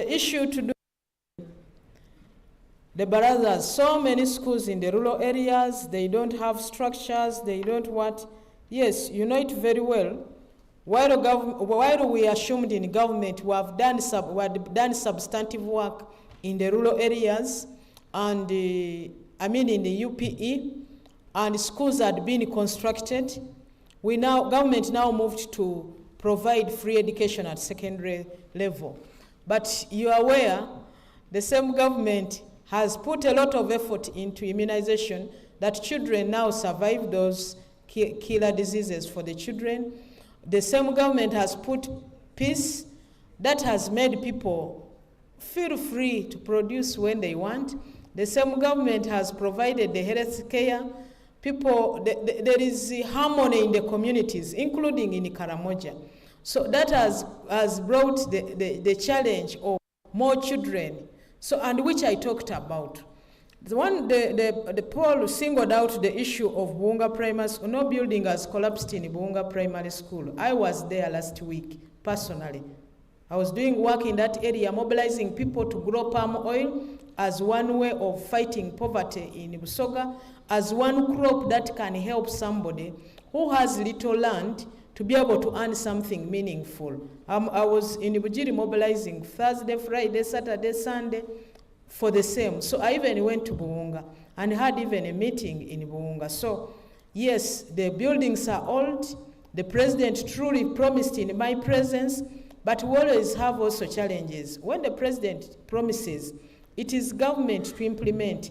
The local governments are given money to build schools, but the money that we are sending as central government is not commensurate to the need. And I was so clear to this. Then also, the same Buunga community didn't have a health center. So now, the district had to take a decision. Do we give them a health center which they don't have, or we give them the school so that they miss out the health center? Because when also local governments are giving out, they also have to look at all communities, not only one community. So we still have the debt is before us as central government, but also as local government. But no building collapsed. Then the issue of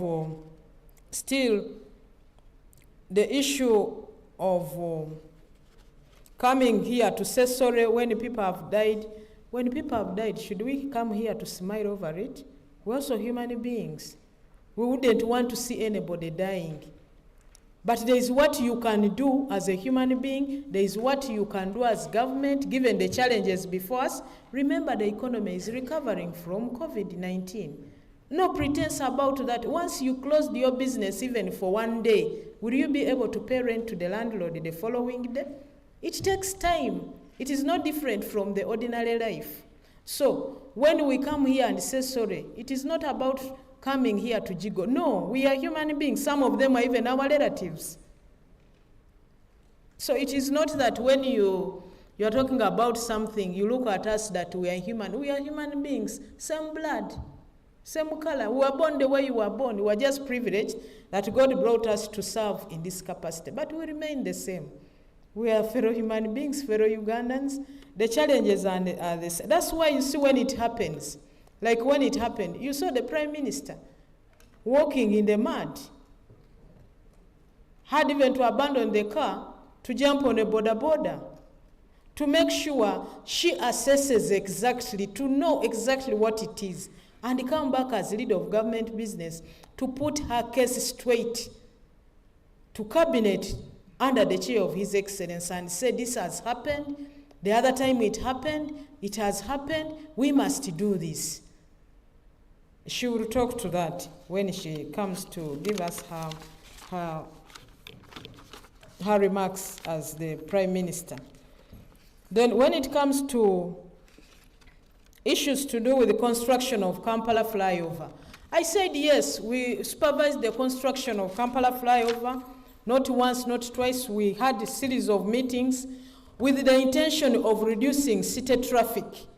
But the flyover we constructed has not reduced the city traffic. It is still a challenge. And I've talked about it. So when you say, why didn't it? No, it solved, but it didn't solve the problem to 100%. And that's why you see there is discussion to also handle this side where we are supposed to have. You saw why the Electoral Commission left that place. And you see this side of the Nalongo Park, that is Lady Charlotte's place. We're also supposed to have to construct also flyovers in that area so that we also reduce on traffic, including on this side of the city. So that was a phase of the construction, and we're now supposed to have another phase. And the government is soliciting funding so that it's solved. So the other one did not solve 100% of the city traffic, and which I acknowledged. So it's not that we don't know, we know, but the resources are not so really in abundance that things must work out in one go. Then the issue of the high rate of dropout, what are the remedies? Government is in discussion with the different communities to make sure we solve the issue of dropouts, because it is unique, it is not so uniform. That's why we mentioned some of the causes and left out, because some fall within the same community. Let me give an example. When you look at the fishing communities, there is high dropout because they are lured into this lucrative business of fishing. When you fish, you go and sell. There is market for fish. Then children imagine, why do I bother to go to school if I can get money and do what I want? So that is one community. Then we have the community of the where mining is going on. Like also last week I was in Namaingo, still to mobilize for the growing of palm oil. Mining of gold in Namaingo, in Bude, in Bujiri, in Bulamba, in Namaingo, just next to the town council. Now they found out one in Ruvunia, which is on the border of Bujiri and Namaingo. When children go and mine, they have been able to get money. You find a kid is going away with 10 million, 15 million. So working on the psyche of that kid to go back to school and say, this gold will get over. It's a community effort. Now, those are communities where you even find there is high teenage pregnancy. Government now had to bring up a policy that even if you produce, to go back to school, getting a child does not stop you from learning. So those are all interventions that government comes up with to find that we find a solution. So Ministry of Energy has gone in to regulate the issues to do with mining in the mining communities. The same with Kasanda. The same with Mubende. Now soon Bushenyi, because also gold is there in the banana plantations, Darvio gold. So it depends on the particular community. So interventions depend on area to area. We are engaging the church. We are engaging the communities. Like I said on the onset of UPE, some communities up to now still think those are children of government, those are children of Museveni, because he's the one educating them. It is our responsibility to work on the mindset together with you media, because you are also big stakeholders in this. So when it comes to issues to do with the high dropouts like Karamoja, government went out to build boarding schools, and we are still building boarding schools. That's why even in our report, what we did outside what the Ministry of Education has done, we have showed you the dormitories that have been built in Karamoja. There is a slide where I showed you the dormitory, including the beds that have been furnished by Office of the Prime Minister. Then we have rice growing communities. The children are the ones to go and chase the birds. Children are the ones to go and chase the birds. We have engaged those communities, and we have engaged the children. Then parents, the coffee growing communities, because now people have learned to grow coffee, including using fertilizers and manure.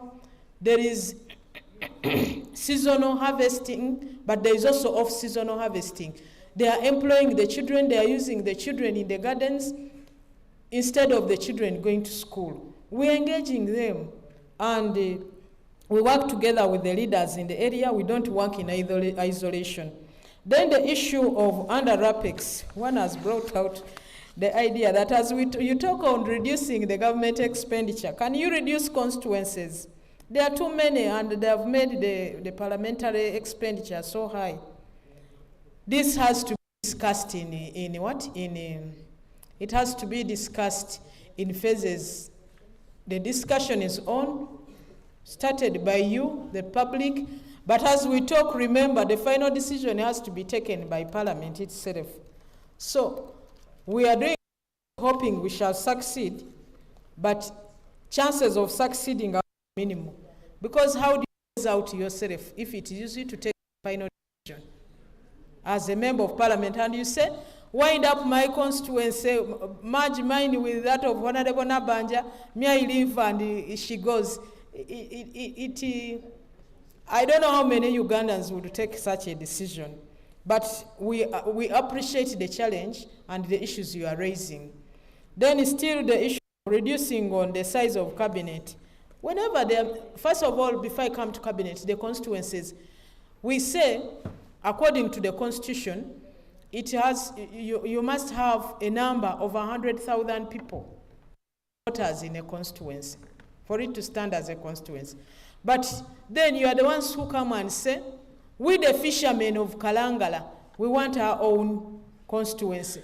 We the fishermen of Sigulu, Mijingo area, want our own constituency. You should consider us as a unique area because we have our uniqueness. So those are given a constituency because it's a what? It's an island.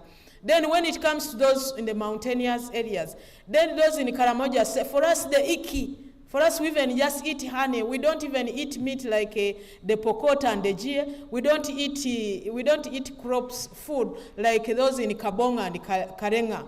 So then they are given because the smaller minority community that must also be recognized. To the extent that the president had even to first educate somebody in that community to be able to qualify to come to parliament.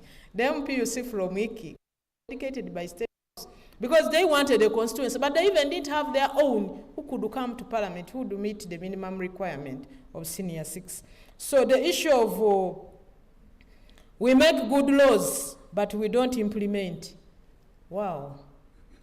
If it was not that we make good laws and we don't implement, we would not be seated here. There would be gunshots all over in Kampala.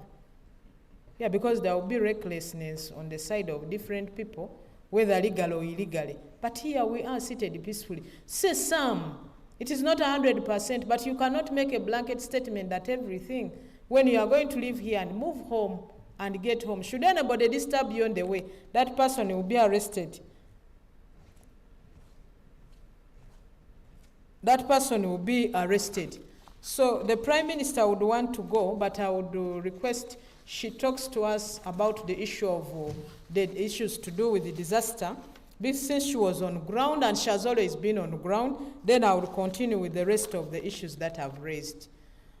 Please, I want to take this opportunity to invite the Prime Minister to come and address us as the leader of government business in Parliament, but also as the chief coordinator of service delivery in this NRM government. I want to welcome you, Right Honorable Prime Minister.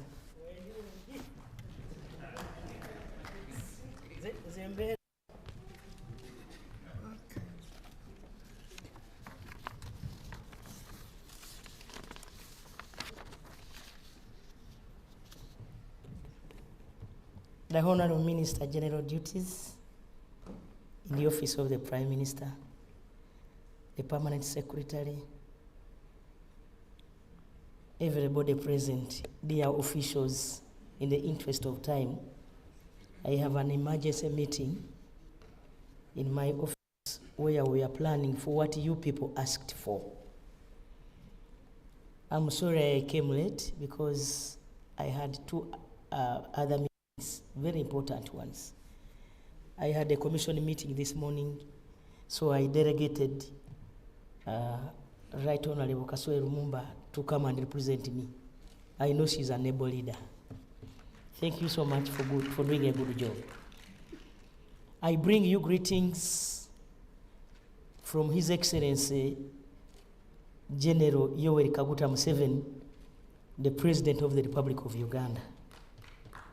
I know he is aware and he's watching us do the needful. I would like to salute His Excellency President Yoweri Kaguta Museveni for his stewardship of the government, which has enabled us to realize commendable progress in the implementation of the 2021-2026 NRM Party Manifesto.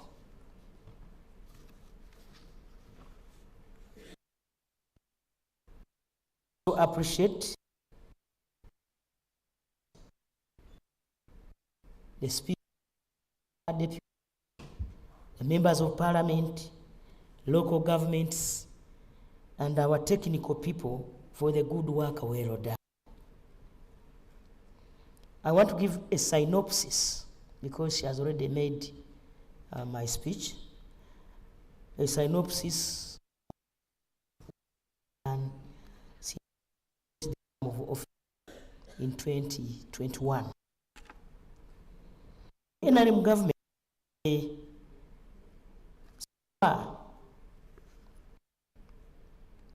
done 35% of commitments by government fulfilled. We have fulfilled. When I say a road from Mutirinyi, Kumi, done. First class. A road from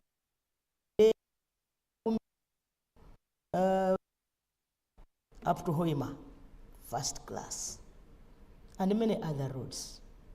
So those commitments I'm talking about, 35% are fulfilled.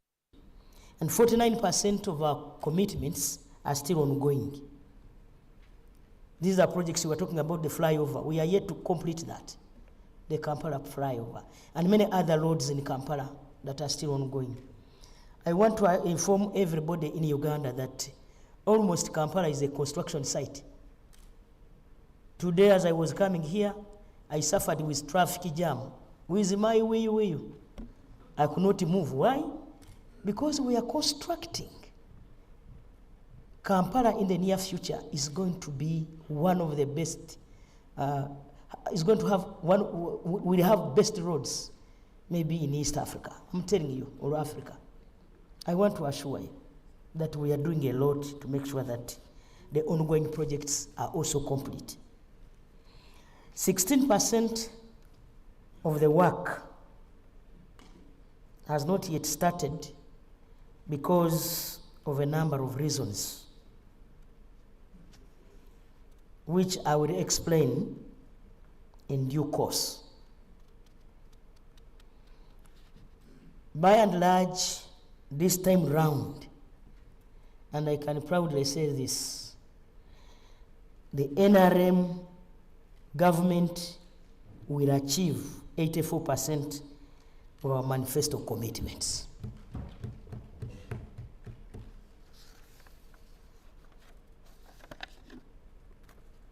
On SDGs, because that's under me, we ranked number 6 in Africa.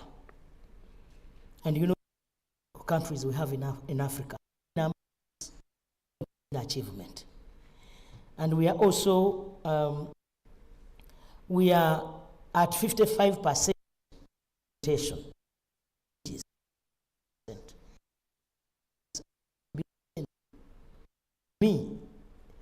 We are doing well. Of course, we are end of NDP 3, and we are preparing NDP 4. The preparations of NDP 4 are in final stages. As I speak now, I was supposed with the members of parliament in parliament, because the National Planning Authority is presenting to Parliament right now. The members of Parliament are in the conference hall. And soon we shall present NDP 4 to the President and then to Cabinet and bring the same to Parliament. We want to inform you that this round we are targeting 10-fold growth, and that is from 50 billion to 500 billion GDP by the year 2040. I'm bringing this in summary form because I know she has made presentations. And I want to emphasize, 1, agro-industrialization. 2, tourism development. We are also talking about manufacturing, because you know that Uganda is becoming one of the most industrialized countries in Africa. We also want to base this development on science and technology and innovation. The critical issue raised here on disasters. Disasters are happening every year. And sometimes we lose lives. Somebody asked what measures do we have in place to change this? One, the Office of the Prime Minister under the Ministry of Disaster Preparedness has been to continue to sensitize our population to adhere to the early warning system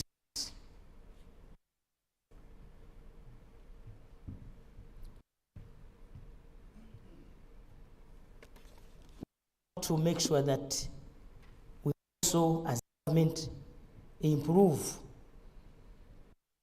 our. But we also want to inform the communities that once market, so that we can save lives.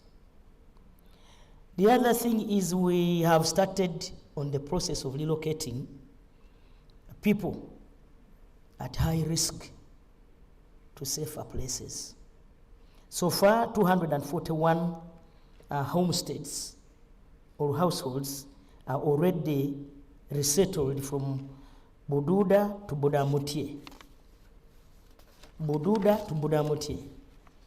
Yesterday, as of yesterday, 1,500 people from the disaster, from the landslide disaster area of Bulambuli were shifted from that sub-county Burugunya to Bunamutie.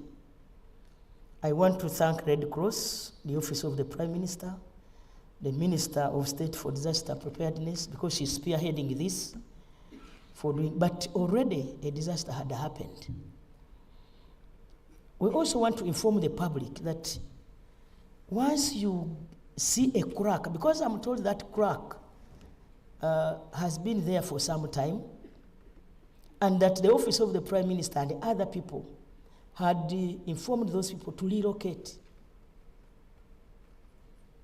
But they were still waiting to be paid, which money was not there at that time. So I want to request the cultural leaders, the religious leaders, and everybody, all leaders, that once a warning is sounded, let us mobilize our people to move instead of us losing lives. I was in that place, Rugunya. I felt that something must be done. And the president yesterday directed me that we must relocate people in those, from those enclaves of Mount Elgon and Mount Rwenzori, and allow nature to thrive. God created mountains and created settlement areas. Yes, there are fertile soils in those mountainous areas, but it's not worth losing lives. And so we shall plant trees when these people are relocated, and we shall also hand over to the Ministry of Tourism, Wildlife and Antiquities, so that we don't allow people to settle there again. Remember, we had settled people in Kiriandongo, but one by one, they all left and went back to those mountainous areas, claiming that those mountainous areas are fertile. They also have some cultural norms that they attach to the mountains, but it's not worth losing lives. And so I want to request that we all move as a team. Government has been, this term, the NRM government began this political term in 2021, having won general elections based on the aspirations that were made through the NRM Manifesto.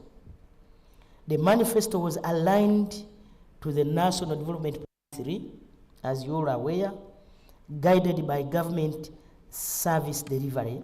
And since then, I've already told you a number of things have taken place.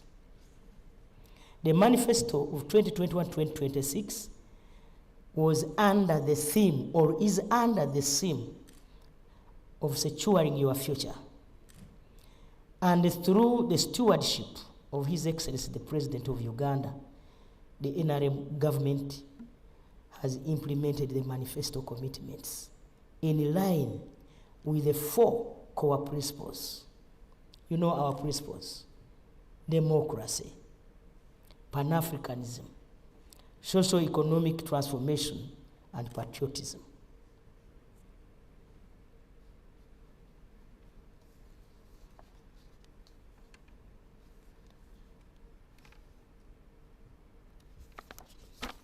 I can give a few highlights, especially under the job creation.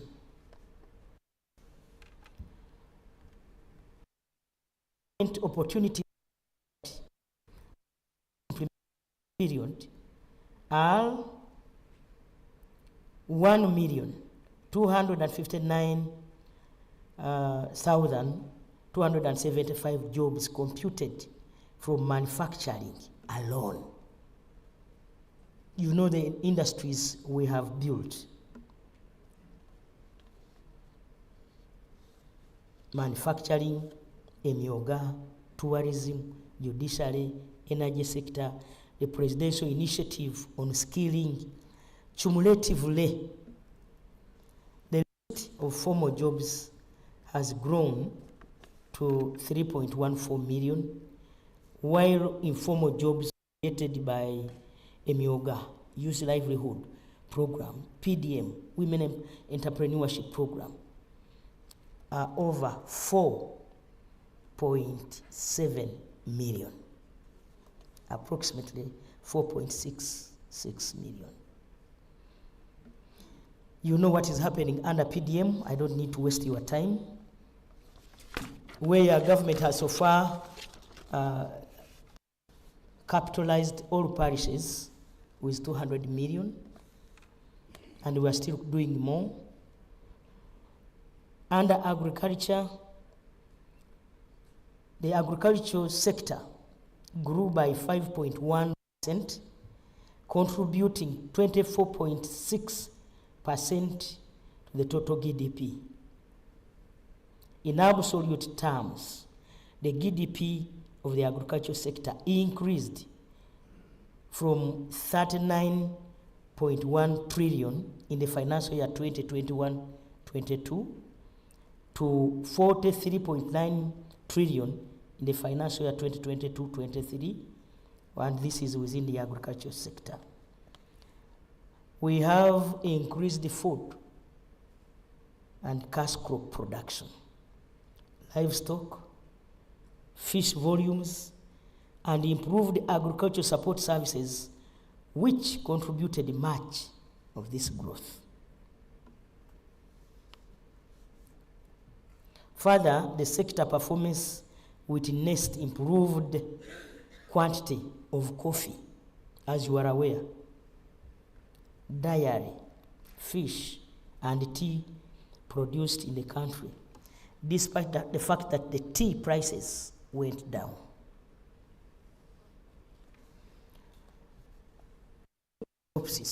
The volume of coffee produced currently stands at 7.8 million bags, and is from 6.95 million 60 kilograms in the year 2018.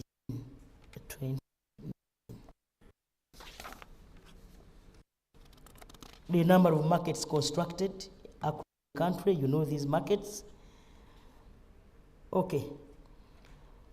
12 markets which are now operating, and these are high-level markets. I can proudly say that. Kasese, Arua, Moroto, Tororo, Busia, Lugazi, Masaka, Kitoro Market, Kitigu, to mention but a few. The number of vendors, the number of vendor capacity is now 17,399, spread across the also at Busia, because it's also complete. By the time we wrote this, Busega was not yet commissioned. The president will officially commission it. Omuganda agamba saagala saawulidde saakoze eki saate ebintu.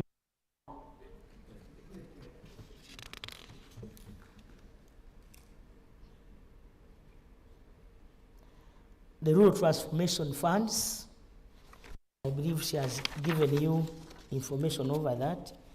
Under energy, electricity connectivity currently stands at 60% for both on-grid and off-grid connections, with on-grid connections reaching 22 as of December 2023. Approximately 2,300,000 households connections have been established. And remember, we have these other programs that are coming on, and the connections will definitely go high. In regard to transport infrastructure, a total number of 6,529 kilometers of national road projects have been undertaken.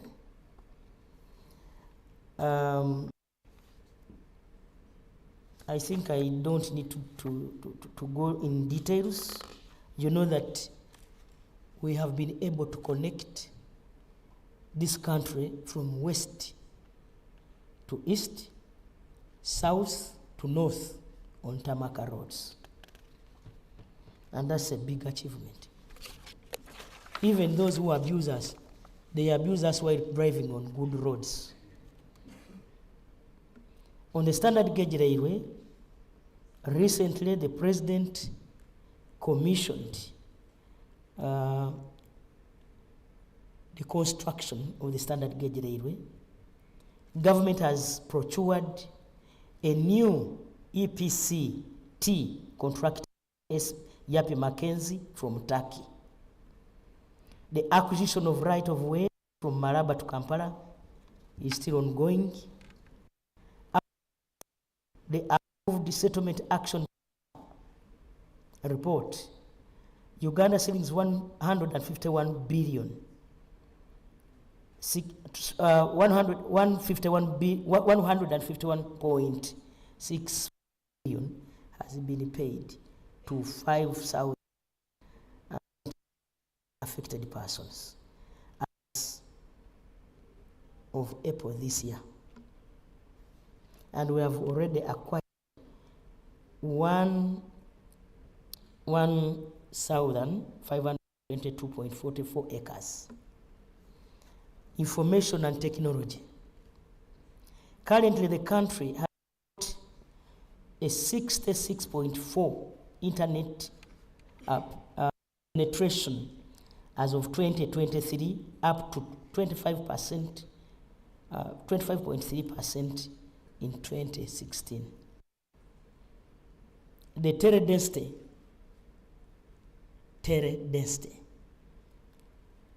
is at 72%, up from 61% 2016. The number of national telecom operators is 3.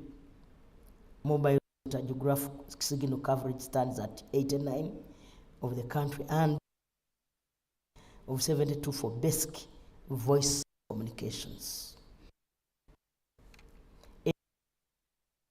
4,353.8 meter fiber optic has been laid across the 50 states of Uganda.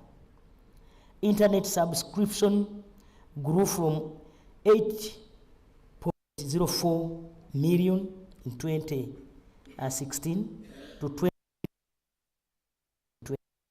22-20.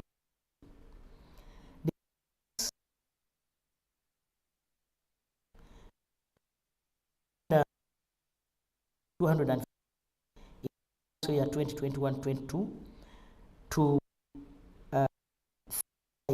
$5 and 70 for the media, for MDAs and the public respectively in the financial year 2023-2024. Let me talk about education. On the manifesto commitment to have a secondary school in each of our sub-counties. Government has completed the construction of 102 out of 117 secondary schools targeted. Phase 1 of the U-Gift representing 87% achievement. The number of sub-counties without a seed secondary school are now 100, only 100. Government has also constructed 612 staff houses in the first phase of U-Gift. On primary education, in fulfillment of our commitment of having a primary school per parish, government is undertaking a mapping exercise to establish the parishes that have not yet got a primary school. Under health, in general terms, the life expectancy for Ugandans has improved from 43 years in 1991 to 67 years as of 67.7 years as according to the recent UBO statistics. That is 68 almost.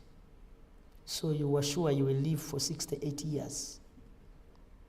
When you were born, you are just sure that 68 years will be completed. Government contained the COVID pandemic and the Ebola epidemic and saved the lives of Ugandans.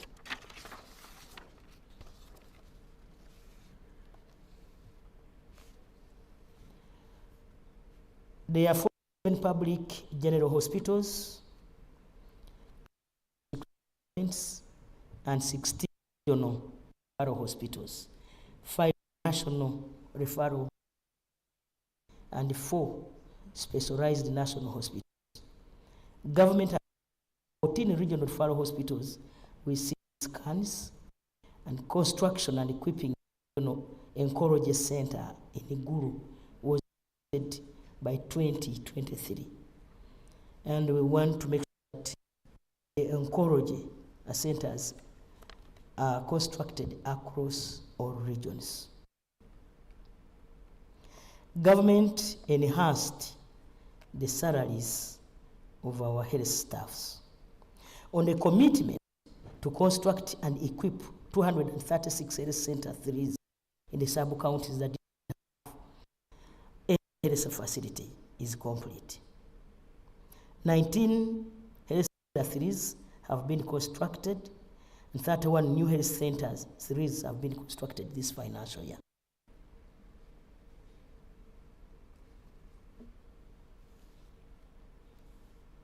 Under judiciary, I know ministry departments and agencies have been here, and I'm just giving you a summary as lead of government business. Coordinate all these ministries and departments in local governments. Judiciary, at the time of mid review, the coverage of courts across the country was at 70%, up from 51% in the year 2021. And this has increased access to judicial services.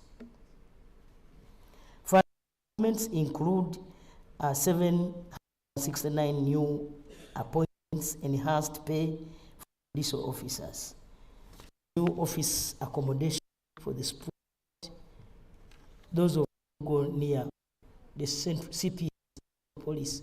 You see that beautiful structure. Ebyo byonna bya NRM. Yeah. Okubako mu ngalo.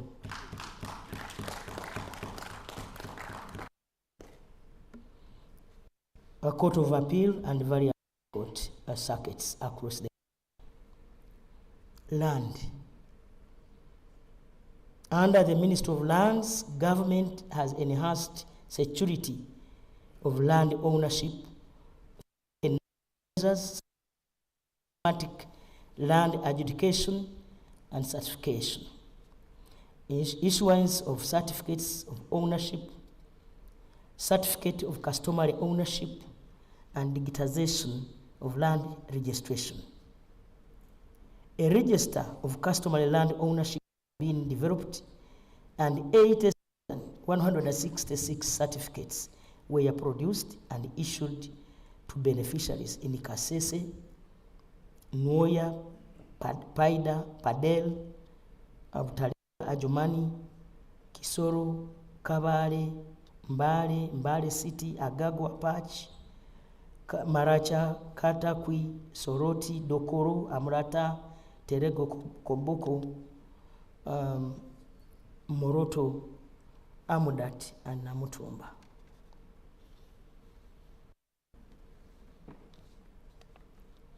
The same is happening in other districts.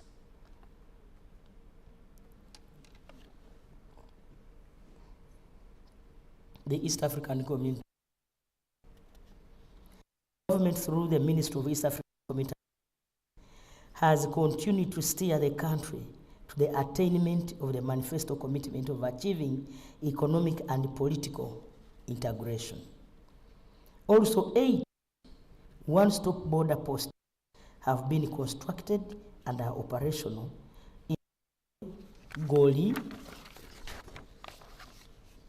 Maraba, Busia, Mutukula, Mirama Hills, Katuna, and Elegu. These have substantially reduced on the clearance time for goods and persons crossing to the borders by 84%. Meanwhile, 4 new borders opened Kazinga Post in Ntungamo District, Kamion Border Post in Kabo, Wirijako Border Post in Koboko District, and Kayanja Border Post. Security. Under security, I want to assure you that the above achievements could not have been attained without a strong foundation of peace and security. I repeat, all the above achievements I've talked about could not have been attained without a strong foundation of peace and security. The NRM has maintained the security of persons, property, and national borders. The security forces, beyond the cardinal security in have continued to play more diverse roles in the national building by getting engaged in other productive sectors of the economy. In addition, Uganda continues to play a significant role in the region and the continent by providing peace support missions in Somalia, Congo, and South Sudan.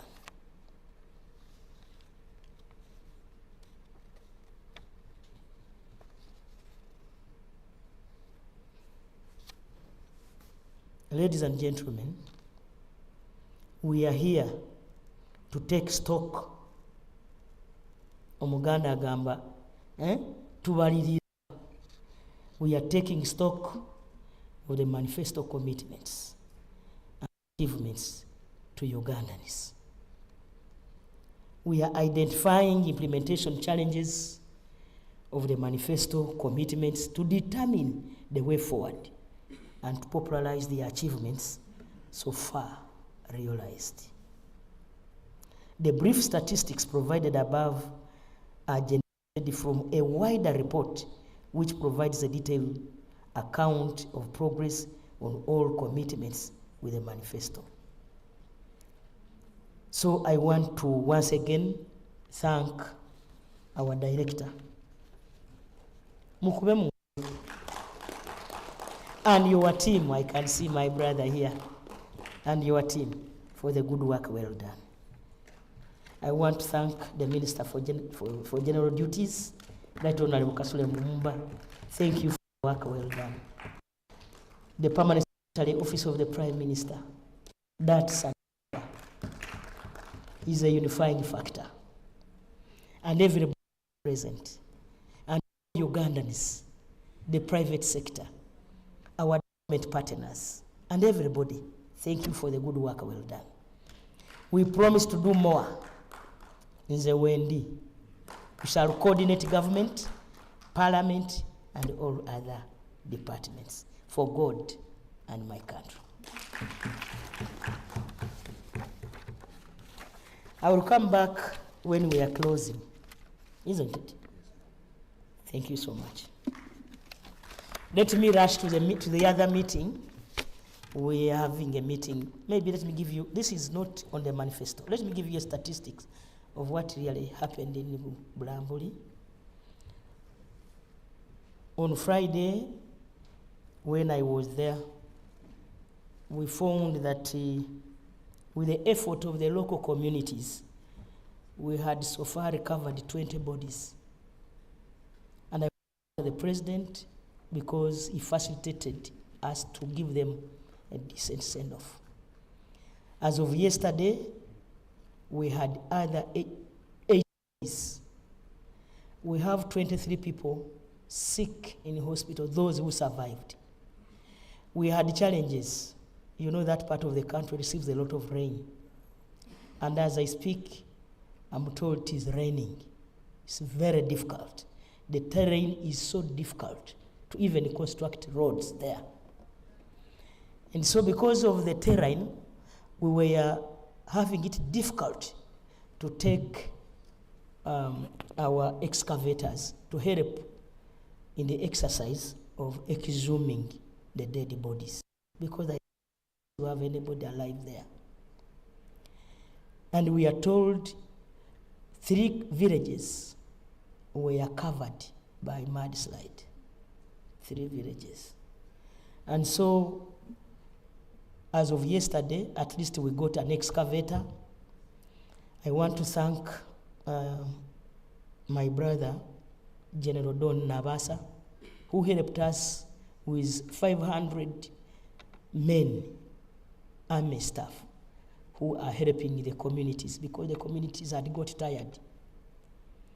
So we beefed up with the army officers who are on ground digging to make sure that we at least try to get all the bodies out and give them a decent burial.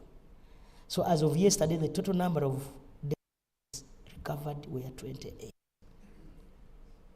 I want to condole with the bereaved families, the people of Bulambuli, and the country, for God and my country.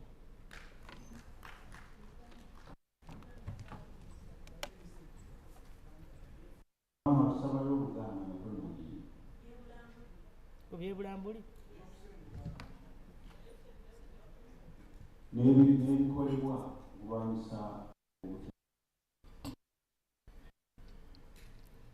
Omwaka 2022 owekitiibwa president yatulagira mu cabinet tusengule abantu abo ate baviire ddala mu bifo ebyobulabe ku lusozi olwa Mount Elgon.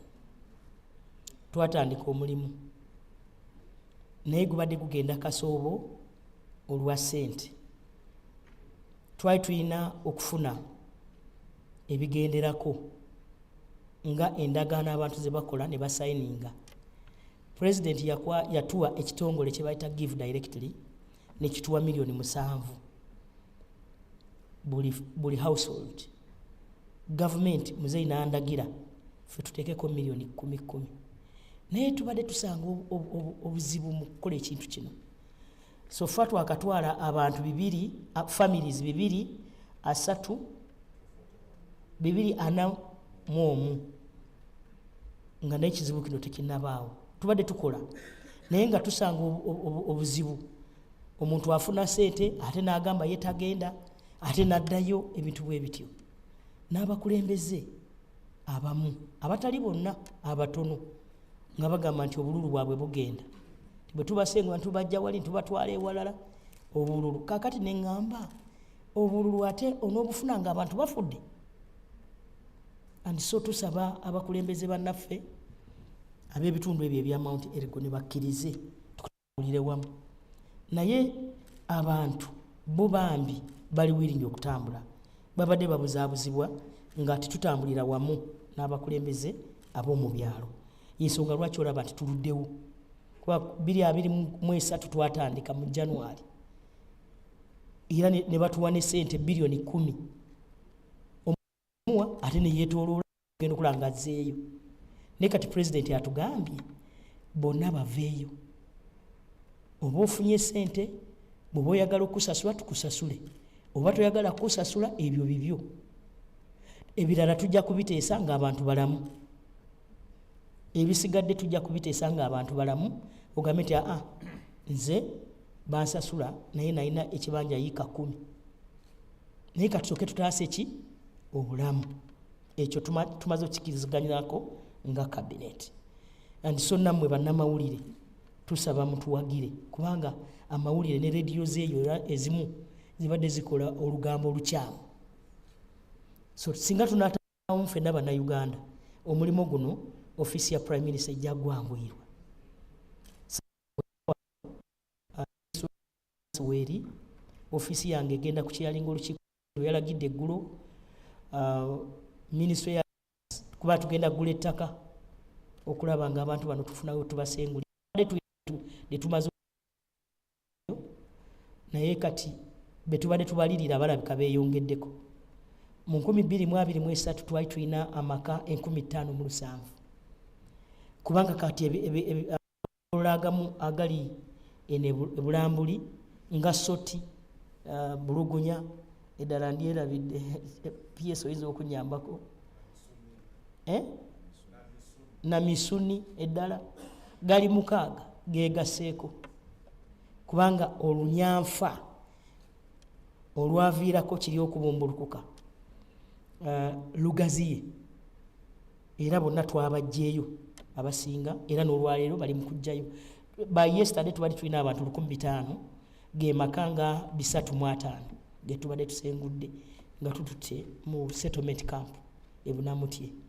Ate president yatulagira buli muntu tumuyiika 2,2. Naye ate bwe tukuwa ssente oyinza okugenda n'otandika edduuka lyo, tekitegeeza. Era nze kinagambye bakulembeze bannange, oli bwe tuba tumusasudde ayinza okusalawo, ffenna tetuli ku nnimiro. Mwabali wano e Kampala mulima temuliiwo. So abantu tuyinza okukola urbanization, abantu ne basigala mu bitundu byabwe naye nga bavudde eri ewali obulabe. Nze ndowooza nkyogedde bwe ntyo.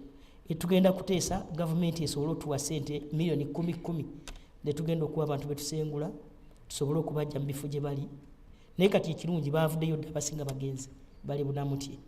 Red Cross etaddeyo tent, twamaze okuwezaayo emmere ne kati nga bano abalala basigala tebalina kye balina, non-food items, n'okuba nga babeerawo mu bulamu obw'ensi eno. Mukama abalinde.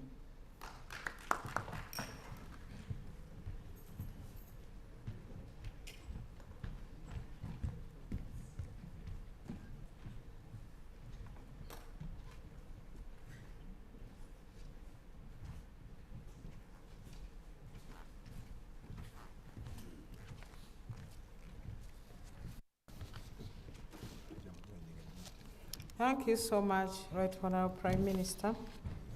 I was about to wind up on issues to do with the sub-counties without secondary schools and the parishes without primary schools. So the number of sub-counties in this country is 2,076, But out of those, 388 don't have secondary schools. Then the number of parishes in total are 10,594, but 681 don't have primary schools.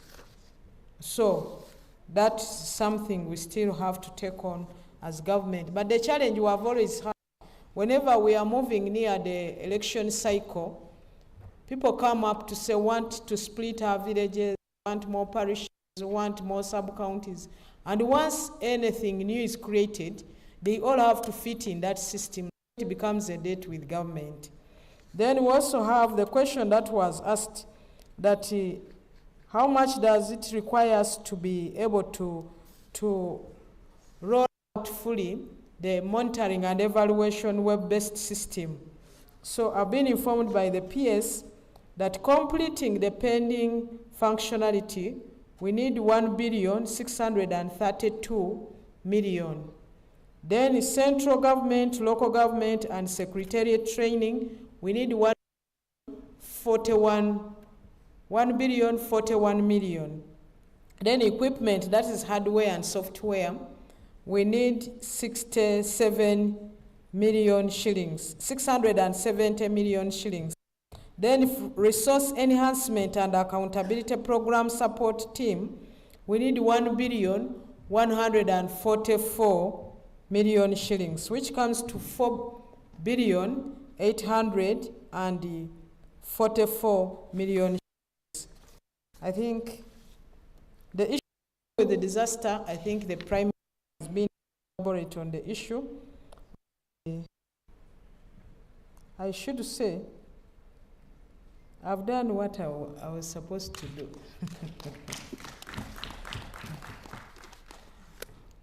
I wind up. And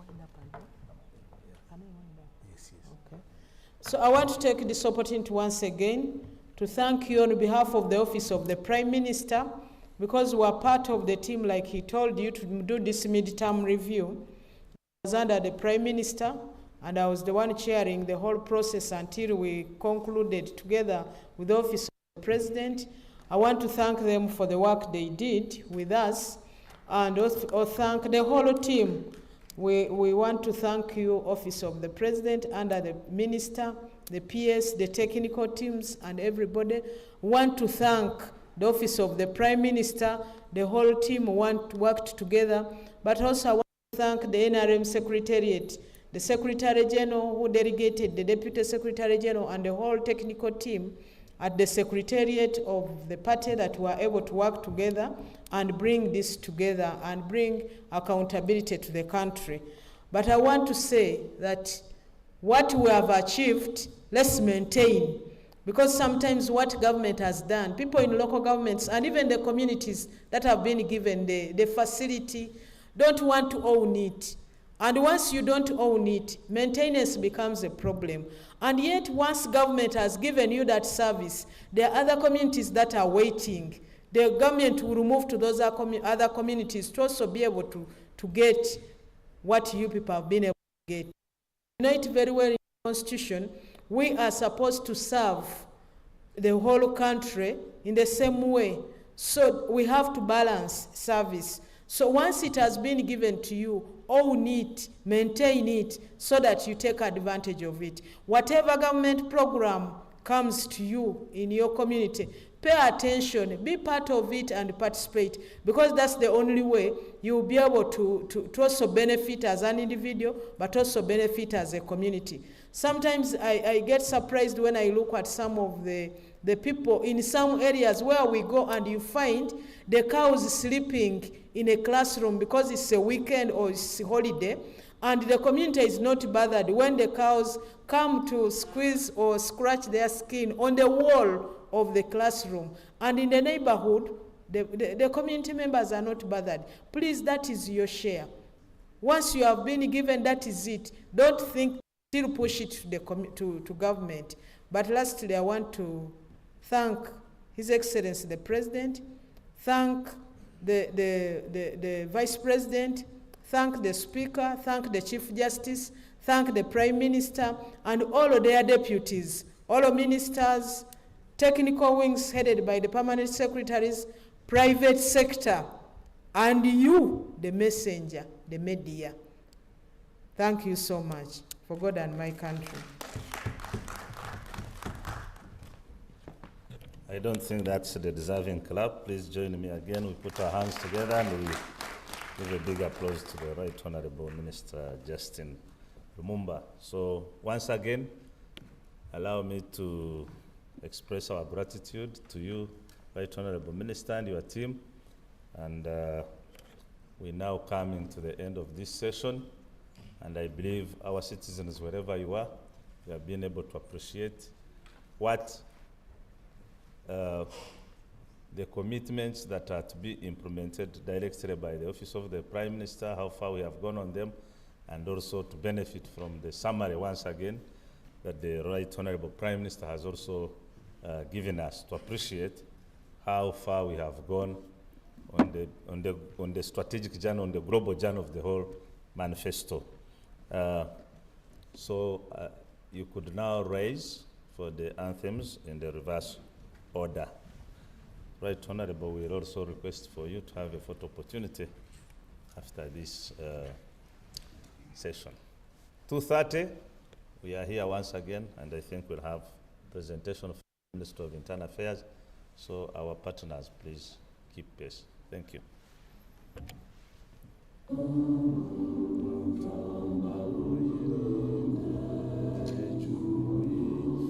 Afrika Mashariki tuwezeshe kuishi kwa amani, tutimize malengo yetu, jumuiya yetu sote tuilinde, tuwajibike, tuimarike, umoja wetu ni nguzo yetu.